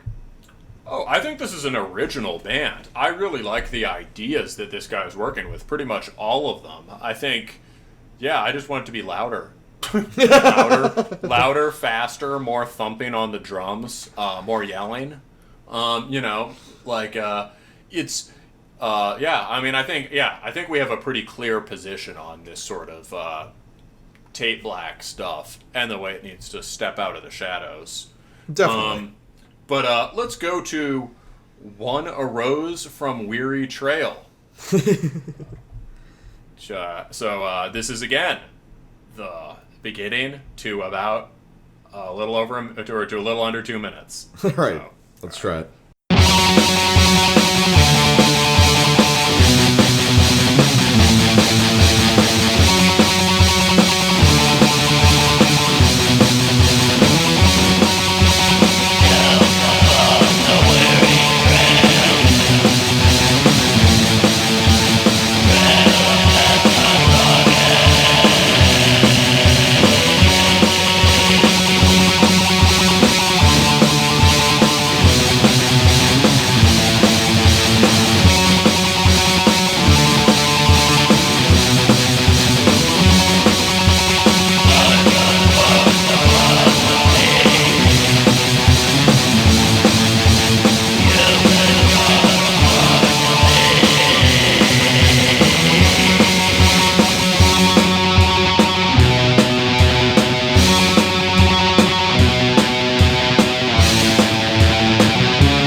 So I like one that. One walked quickly to Asa Bay. I was about to say that. It's a great note. Yeah. One walk to Asa Bay. Yeah, this is actually probably the fastest thing on the record.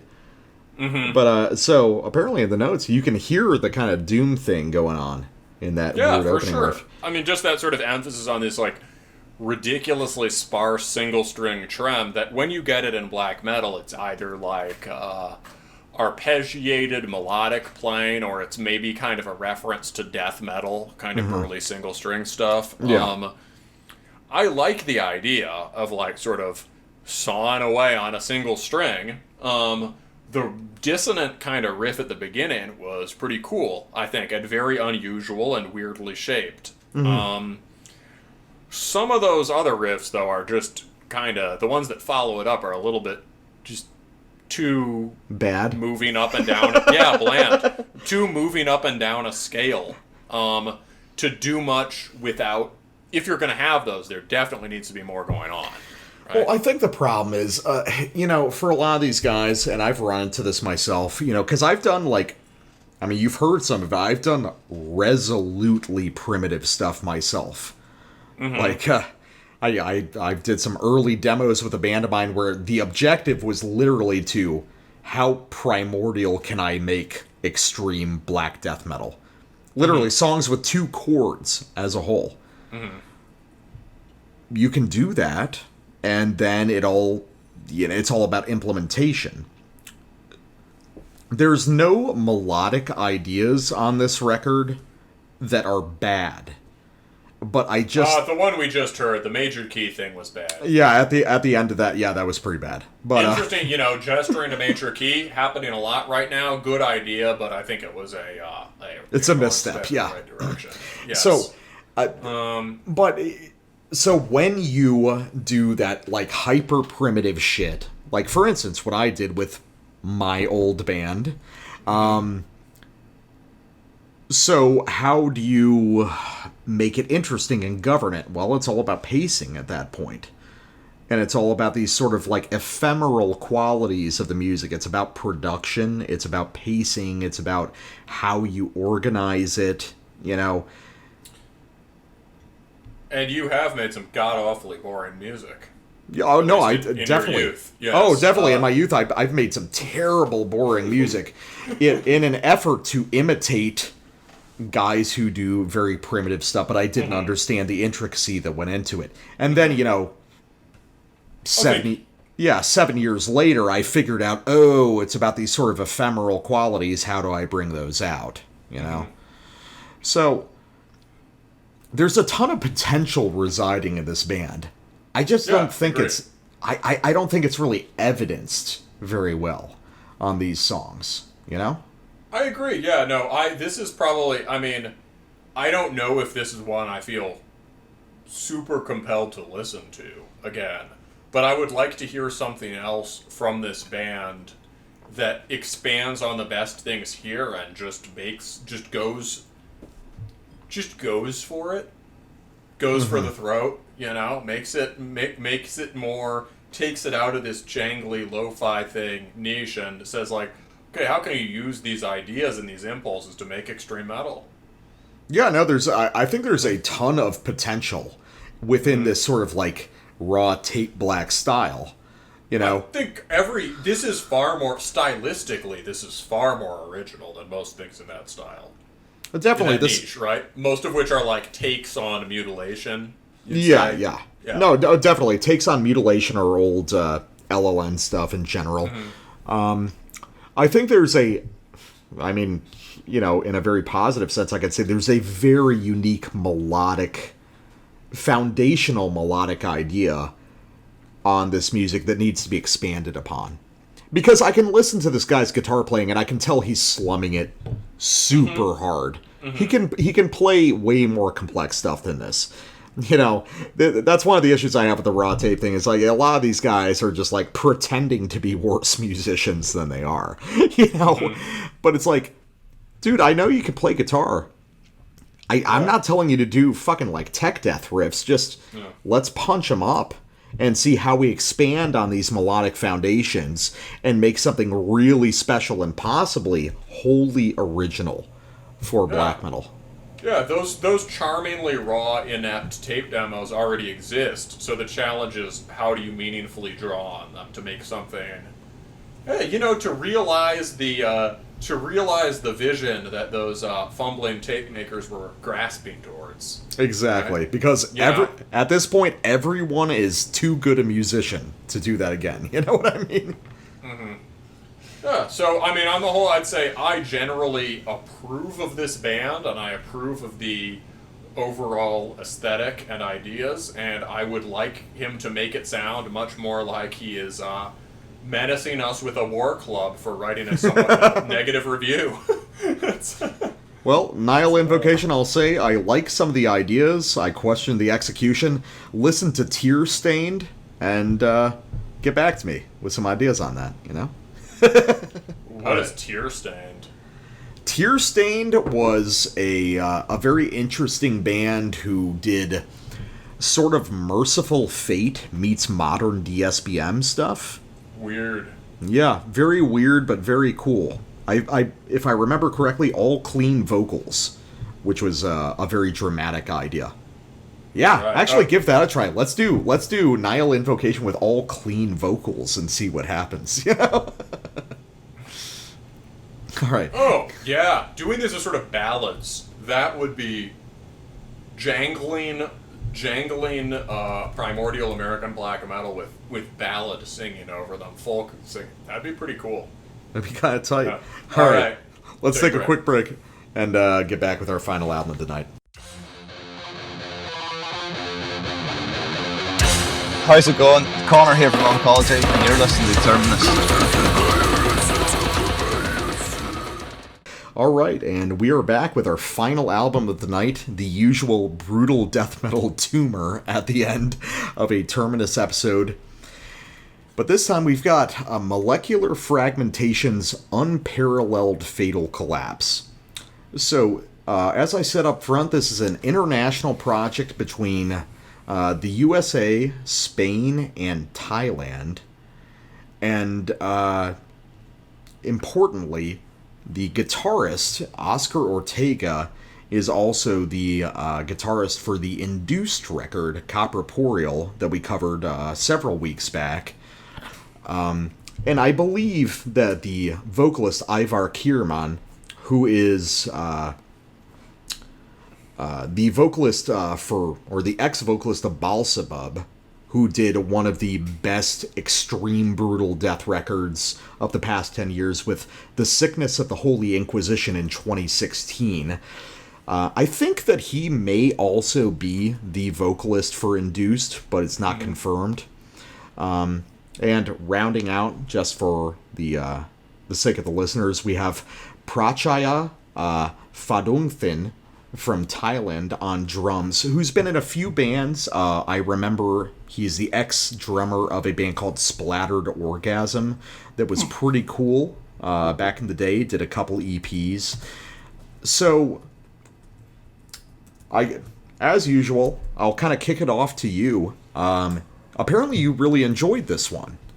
Yeah, I mean, you know, I said at the beginning of the show, like, oh, I like it as much as or more than Induced.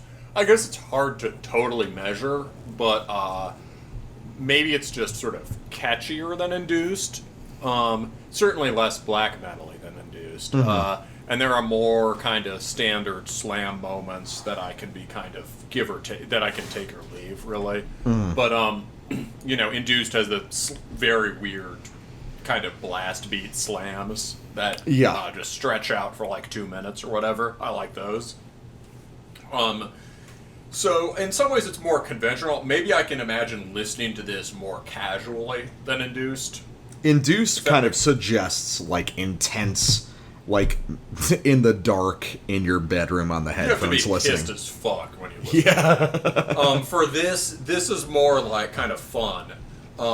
It's funny, I was all, you know, I was coming back from my girlfriend's to my house to get ready to record, and I was like, as I was leaving, I was like, oh, this is going to be nice. It's a beautiful fall day. Going to listen to that Dressed in Streams record. Walk back, and I was like, oh, God, I have to listen to the brutal death metal. And so I walk out, and there's, you know, lovely blue sky and changing leaves. And it's just like...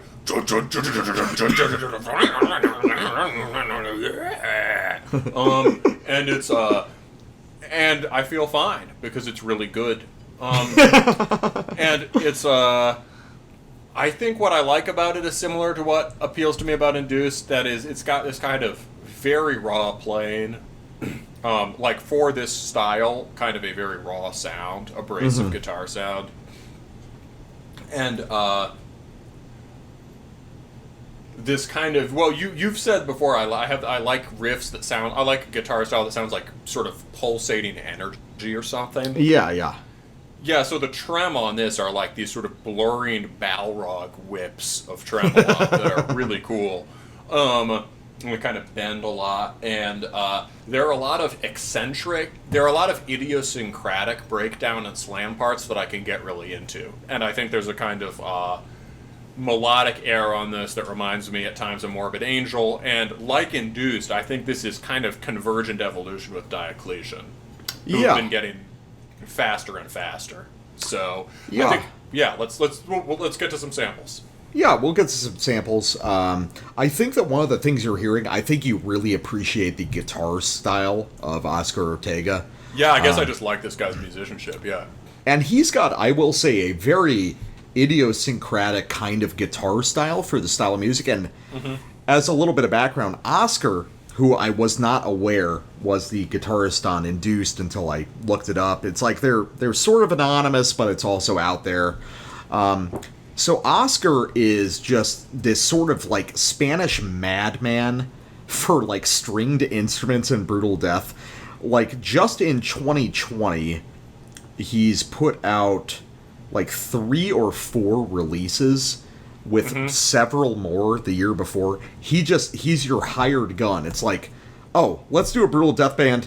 Let's talk to Oscar. He'll play guitars for it, which I like because that suggests that brutal death metal is constructed in a very different way from the rest of metal. You know, it's like you bring on a hired gun guitarist to write all the riffs between your vocals and drums.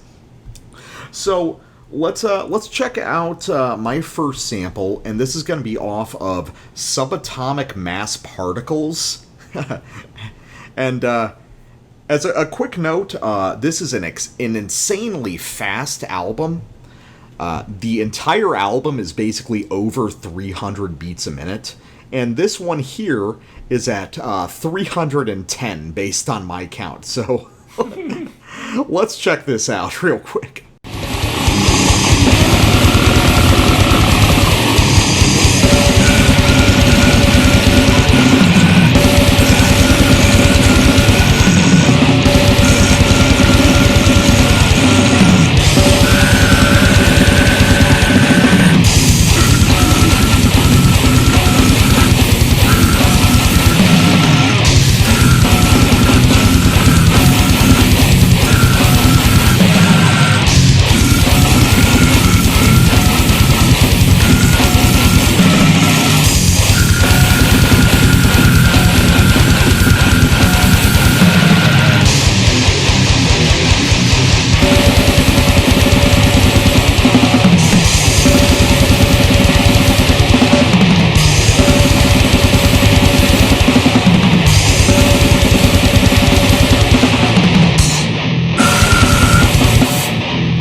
That last riff is really catchy. Yeah, it is. Well, and it's funny because that riff is the same riff that was played like a minute before. He's just... Because the way Oscar is writing riffs based on my understanding of this and Induced, they are not like riffs in a heavy metal band as you understand it. They are individual phrases that are arranged and rearranged, which is... Oh, yeah. Yeah, there's a leitmotif feel on this record that that's like variations on that run throughout this record. Yeah, which is interesting because I've been having this thought over the past few weeks that I wanted to bring up on the show, and I was waiting for the right moment, which is maybe at this point in heavy metal, if you want to choose the first Black Sabbath record as the starting point, 50 years on, maybe we need to get away from the idea of, like, the unique riff as being the paradigm, because... I kind of agree. Well, the way I thought about it was, like, what if riffs within extreme metal were more words and a vocabulary? For instance, we have the word or the riff for opening a tome of, like, horrible satanic knowledge and taking it in.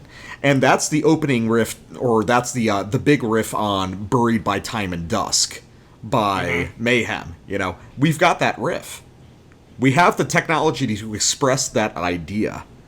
And then to summon wizards from a black void beyond all comprehension. Well, that's the main riff on, I Am the Black Wizards by Emperor. Mm-hmm. And I think this guy's doing a similar idea in Brutal Death. It's like, he's got phrases for, that little that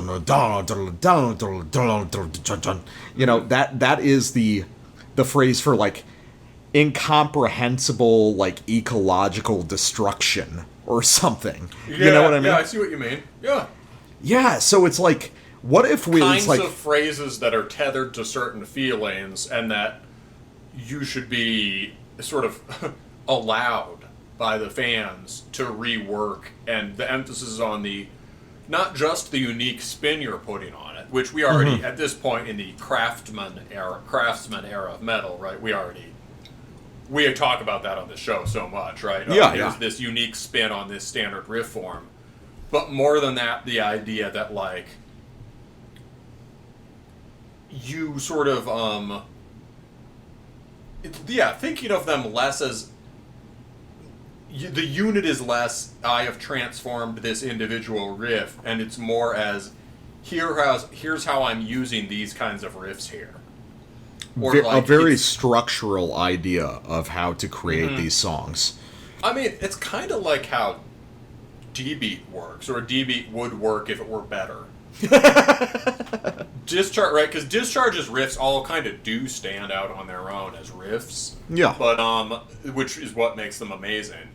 But also, then to do anything with that, it's about to do anything with that, you really can't avoid almost directly ripping off some Discharge riff. So it's, we need this feeling here. Here's that kind of... Okay, we're going into the Protest and Survive riff. Okay, now we're out with Drunk with Power or whatever, right?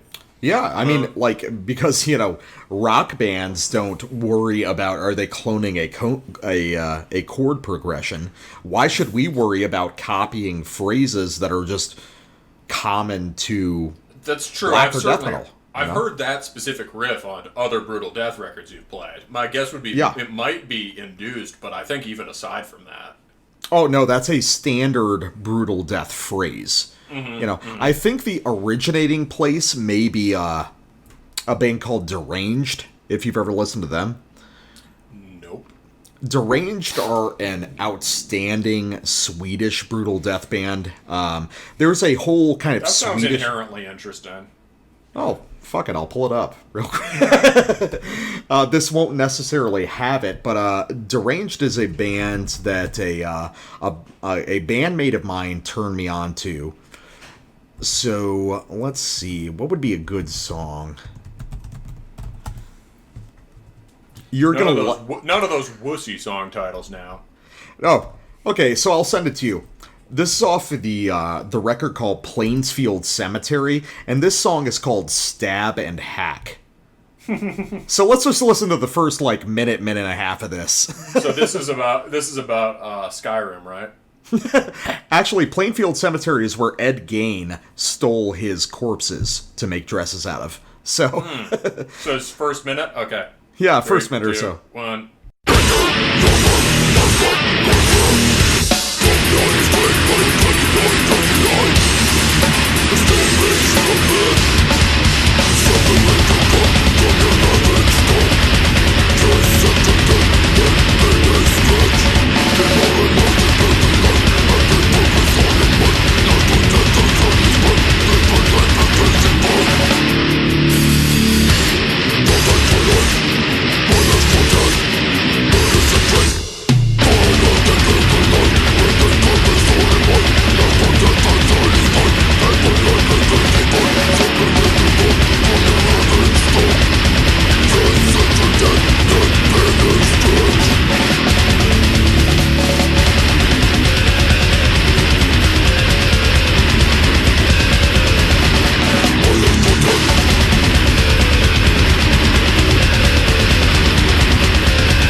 Yeah, those guys are pretty cool, aren't they? I loved that. Yeah, so that fit even better than I was expecting. I was expecting to hear something with, kind of a dismember quality in Brutal Death, but instead what we got is people who listen to Swedish Kang Punk playing Brutal Death. Yeah, dude. Like sort of Swedish D-beat, because as I told you, when one of those riffs at the beginning, that sort of staggered blast chug thing, that just was a discharge riff. Dum dum dum dum dum dum dum dum dum dum dum dum dum. Yeah, dude. Yeah, no, like, Deranged is sort of the center of a whole scene of Swedish brutal death that I would love to cover on a bonus episode sometime. There's a bunch of bands that follow after them. Very, like, kind of like, literally, like, crust into brutal death with certain, like, weird motifs, like the snare rolls ending a musical phrase before it goes back in. Just this like hyper punctuated, just like intensely mechanical shit. Yeah, that's what that is. That's a series of very closely related, very carefully sculpted, right? The point is working with this cellular riffing style doesn't mean you're not paying attention to the riffs. It just means the riff isn't the unit, right? Yeah. But all of these little iterations on these ideas are carefully sculpted to be just punishing and sick. Yeah. And to vary on each other. And it's all paced. They're actually not, relative to this music, they're not playing that fast because they're letting those forms stand out. And so much of the heaviness is in, like, just this set of riff shapes hurtling past you. Does that make sense? It's like Discharge in the sense it's like, here, listen to the contours of these chord changes. Exactly. No, that was something I wanted to get into. Because I wanted to talk about the idea of what if we make... Because the word that I like to use is gestures rather than phrases or riffs. Sure, or like I would say like pulses or energy, right? Yeah, because a gesture implies... Movements. Well, we've said movements before. Yeah. So a gesture is a sort of abstracted version of a leitmotif for a genre. It's like there is a... And that's something you'll hear across this record right here is like, these are brutal death phrases I've heard before, but they're implemented differently. There's a little bit of, its own energy on the, like, weird arpeggiated part at the end of a phrase or something. It's occupying the same space, but it's made individual through this gesture. The gesture is the purpose of the riff. It is a riff there to occupy a certain kind of space as they make these records. So, oh wow, That's a lot of thought to this kind of music. Yeah, cool. All right, so let's get back to this particular record. Yeah. We have only played one of the samples, right? That's true, yeah. Your first All right. one is up. So, speaking of the leitmotif riff, here's an example of it. This starts off with that. This is on specifically 7,700 million Contaminated. All right. Well, I'm just glad that I'm glad Nate Silver is still around to count. Oh, thank God. Yeah. All right. All right. Let's go.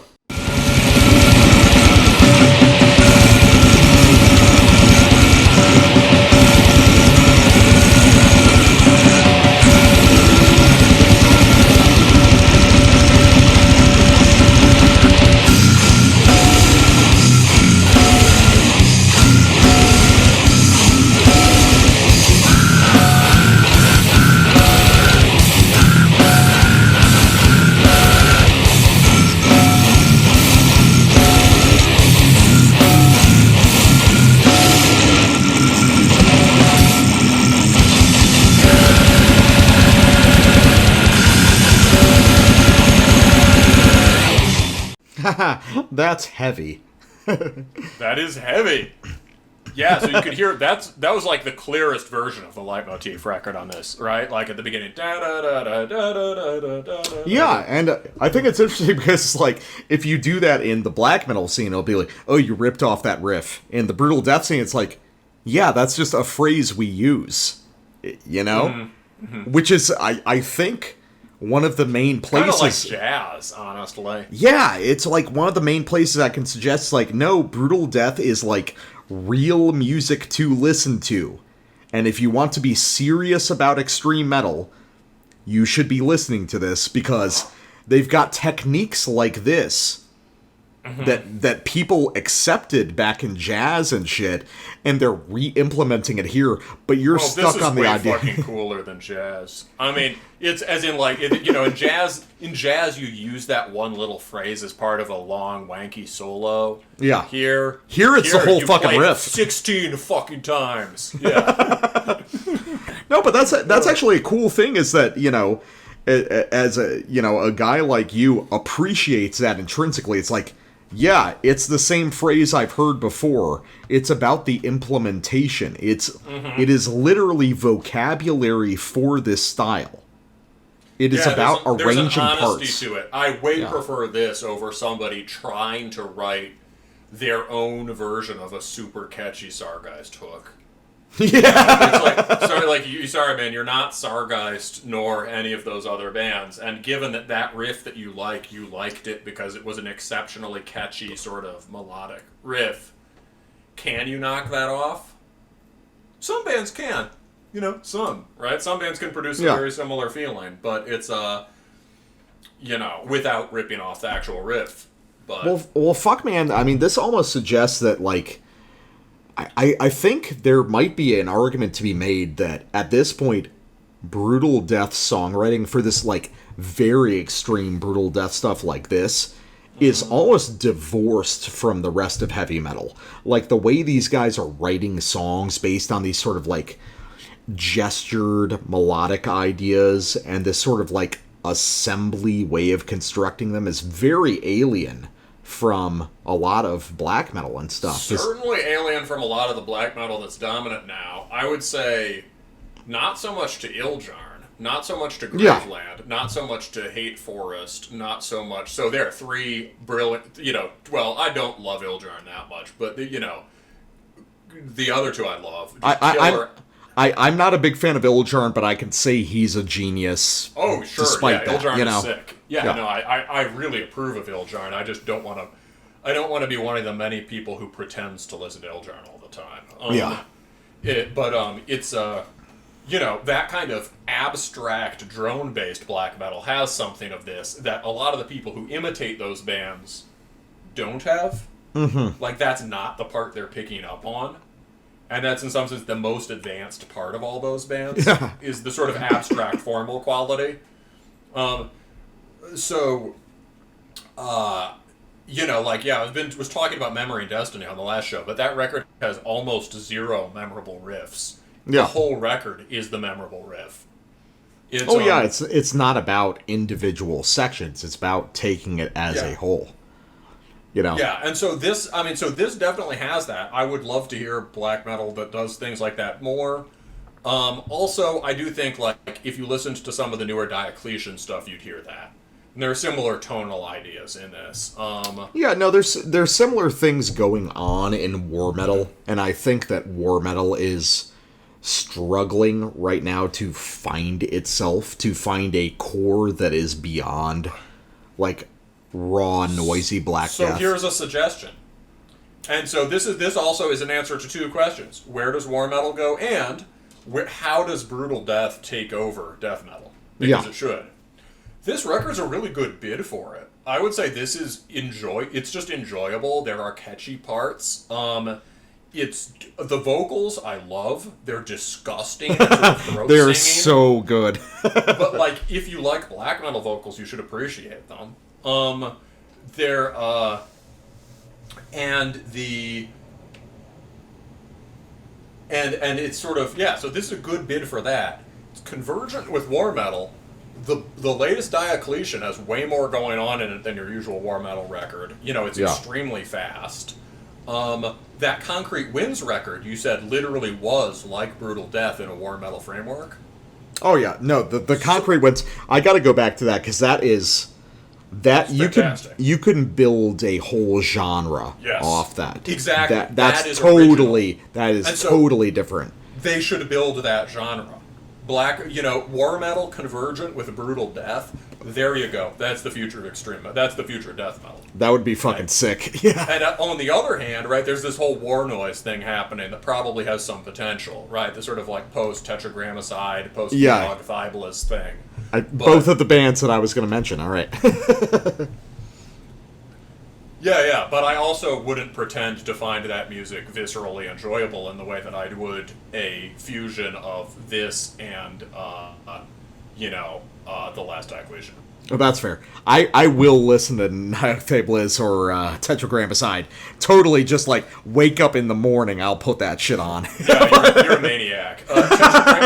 Tetragrammicide is pretty cool, and I'd like to go back to them. They're awesome. Apartiva Roctatera, you were saying you liked that a lot. Dude, that is fucking sick. I watched the video. There we go. There's some real paganism.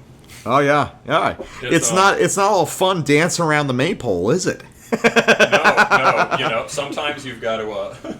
Sometimes you got to draw blood, Sometimes you've got to feed the god sacrifice in order to accelerate nuclear war with Pakistan. Exactly. Holy shit. All right. So here's another sample. Oh, Jesus Christ. I'm going to leave that in there, but it's great. Is that going to get us? Yeah, is that going to get us algorithm murked?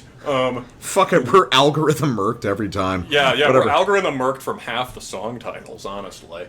So here's one, here's a sample of the final song on the record, Colossal Execution, which is, I mean, the fact that a black metal band hasn't done that song title means that's that up there with that. That's up there with that Malveillance track from a couple times ago. Extensive Slaughter. Yes.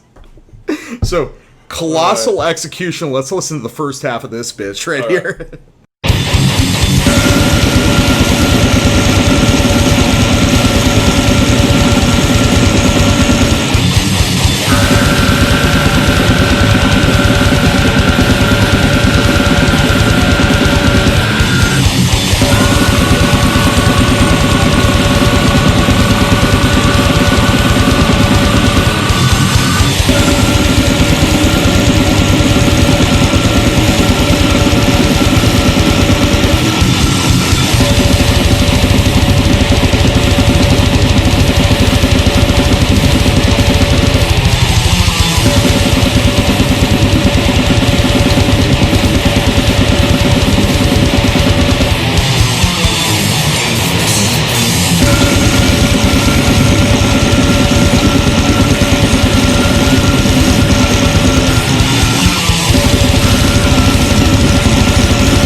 God, that's sick.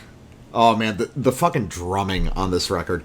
By the way, most of this song is at, if I counted it right, around 330 beats a minute. So. Yeah, you were saying you actually tapped it out on a drum pad? Yeah, no, I was checking because I was like, this is really fucking fast. And I counted it out, and yeah, the quarter note is around 330 on this song. I think it goes as high as around like 340, which is... So the old break point for Brutal Death used to be 300, but there's a lot of guys who can do 300 now. And one of the important ones was a band called Orchidectomy, who hit 340 pretty consistently, and that's been sort of the new wall. You know, it's like... I love it. It sounds like you're talking about, like, Olympic running. Well, yeah, because it is a sort of athletic thing, you know? Yeah, and that was a thing that went out of it. You know, we've talked about people need to re-escalate the extremity wars. Oh, yeah. Here it is, right? No, there's a really cool... I'm forgetting their name. Hopefully someone in the comments will be able to ignite it. But there's an Italian death metal band who prided themselves on how fucking fast they were. They were like... We're doing 360 beats a minute on this shit. And it wasn't brutal death. It was sort of like straightforward death metal, but the sheer speed made it really interesting and weird sounding. Sounds like it could be really good. Yeah, it was like necro something. Somebody in the comments who's like deep into this kind of shit remind me of who this band was, because I remember a couple of their songs are really cool. But this is basically a similar thing to Induced, isn't it? You know, with the way the slams work. Because you've got these, like, choppy, off-time, looping riffs, but they've got this, like, shifting, jazzy drum texture. Like, that's the most obviously jazzy drum stuff. That's Defeated Sanity. That's how you make a totally crushing kind of a breakdown feel just by you're in the slam. And then the drummer just makes it sound like a skyscraper fell over by getting more jazzy. And playing against the beat, right? Because that was something I had to evolve into. Because, you know, as a kid, I think a lot of people will probably identify with this. Excuse me. Yeah, fucking smoker's cough. So as like a young guy getting into death metal, I was really into, like, tech death stuff. You know, just because it was so extreme and crazy. But then I got older and I got really into, like, ultra primitive ideas. I started listening to, you know, Mortician and Vaughn and stuff like that. I was like, this is the essence. And now, you know, small brain to galaxy brain, I'm like, oh, so we can use the technicality to make it harder and more extreme. You know? And I think some bands are getting better and better at that. Yeah, embracing technicality and sort of like what you would call, we've got to come up with a better term for it, progressive ideas to make it harsher and more brutal to listen to. Just original, envelope pushing. Yeah, It's avant-garde. always the bands who try hardest to be progressive who end up not doing anything new. Yeah, they just do shit that sounds like Dream Theater via death metal, you know, or black metal plus stupid prog rock guitars, or definitely, DSO plus not making sense or sounding good. It's something. The how do you make something progress or whatever is always the currently existing plus. Well, I would say even more than that. It's like usually progressive stuff in the metal scene is, how do we take extreme metal and make it softer and more? For sure. Oh yeah, this black metal is so progressive it sounds weak. And more agreeable to people that go to dinner at places where it costs $80 a plate. You know, for sure. Yeah. How do you make it less extreme? Basically, gosh, this is so original. Yeah. Well, fuck that. Brutal Death says, how do we make this even more fucking disgusting and horrible? You know? How do we make it more brutal? Exactly. It says brutal on the label.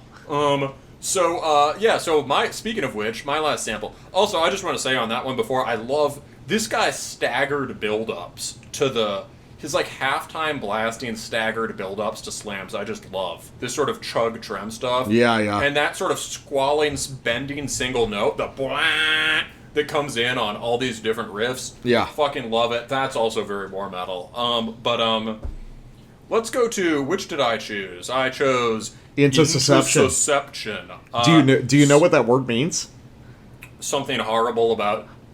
Oh, dude, something horrible. I looked it up because I hadn't heard it. It's when, like, a part of your intestine slips inside another part of your intestine. You know, it's like... So it's sort of like a reverse prolapse? Yeah, like your small intestine slips inside your large intestine instead of connecting properly, and it requires a major surgery, and it's fucking horrible. Well, sounds unpleasant. Basically my lead into this is just as I was listening to this on a nice sunny day walking home, walking down a quiet suburban street, the slam hit, and I shouted, "Ugh!" And then realized there were people out walking their dog and shit. So let's go. Well, you said start 16 seconds into the end. Let's just listen to the whole song. All right, cool. All right. Intussusception, let's go.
That's just awesome. That's fast and heavy. Yeah. Brutal death metal machine go brr. Indeed. Yeah, so everyone could hear the ugh. And one reason I love that slam, even though it's a very straightforward slam, is it's internally structured in the way that a metalcore breakdown is, or a metalcore breakdown is. There's some like movement up to power chords, and that just whips and snaps, you know? He does melodic embellishment within his slams, which I like a lot. And then that riffing at the end, when it kicked back in, right? That was like this record's big melodic climax. There were like... Yeah. But my favorite part is the way it just cranks up at the end with those chugs back of the light, you know, and then chug blasts and just totally burns itself out. There's not even another breakdown. Yeah, it's just like...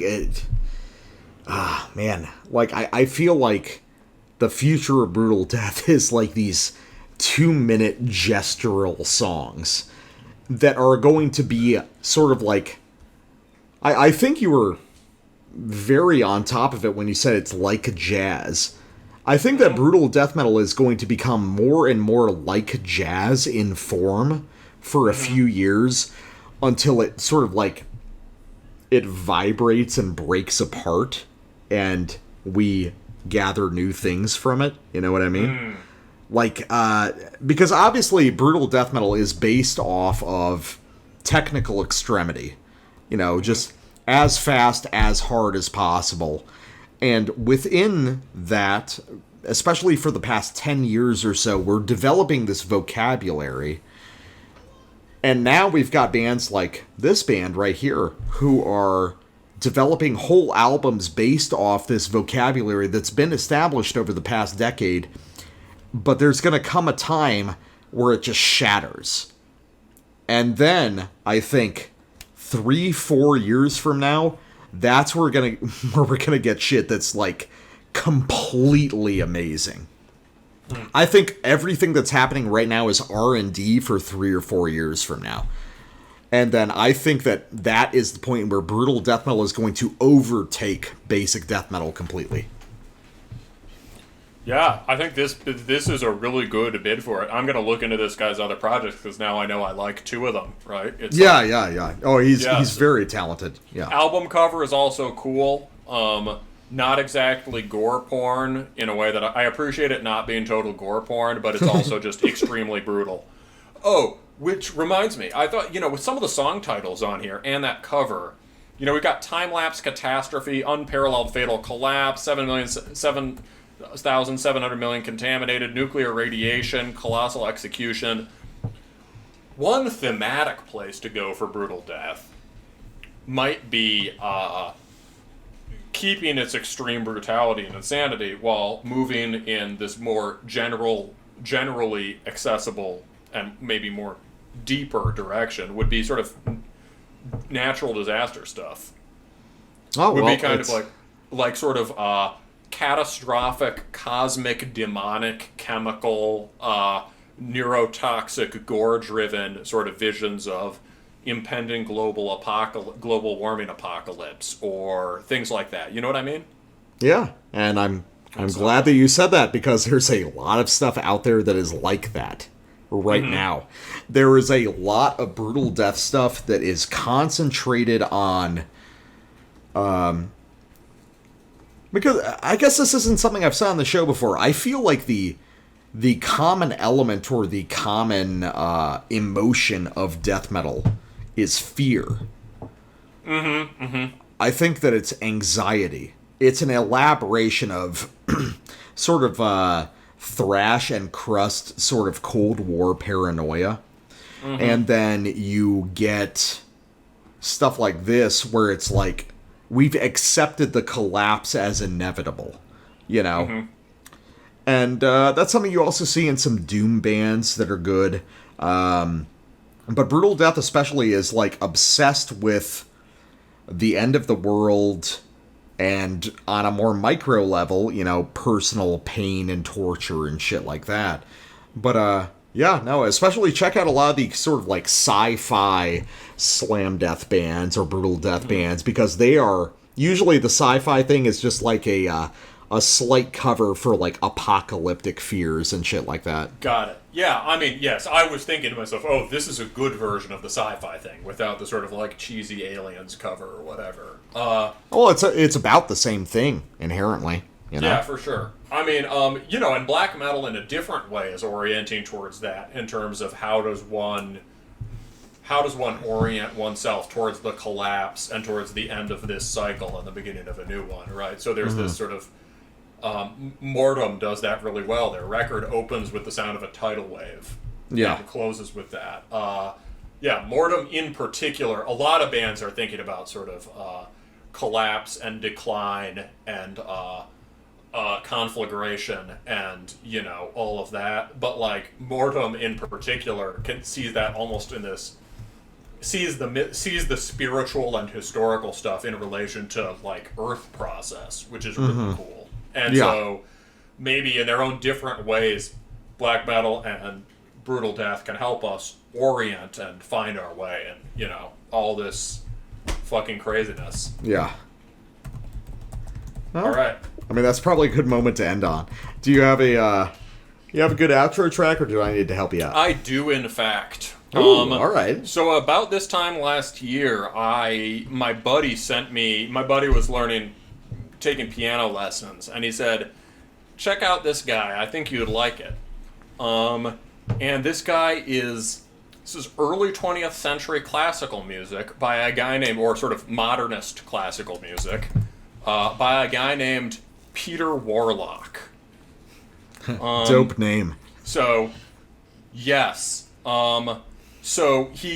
This is from, when is Capriol Suite from? Do we have a date for this? We don't, but probably, 1929 or something, in the 20s. So the high era of modernism in a lot of ways. And so his original name was Peter Heseltine, but he named himself Peter Warlock, and in some sense, this guy, along with Stravinsky, is on this trip too. But I think this guy, definitely, man. This guy, complete black metal spirit, years and years before, and also, he was an occultist. He was friends with Yeats. Tight. He was friends with Yeats, who also in poetry was complete black metal before the time, especially in his later stuff at this period. And Yeats was a very serious occultist who at one point was involved with Crowley, I think, and broke with him. Yeah. But, so he was an occultist. As a young hellraiser, there's a record of him. He got involved with a young artist model named Minnie Lucy Channing, who was known as Puma because of her volatile temperament. Ooh. They had a passionate love affair. During the summer break, Heseltine shocked neighbors by an uninhibited behavior, which included riding a motorcycle naked down nearby Crickley Hill. Dope.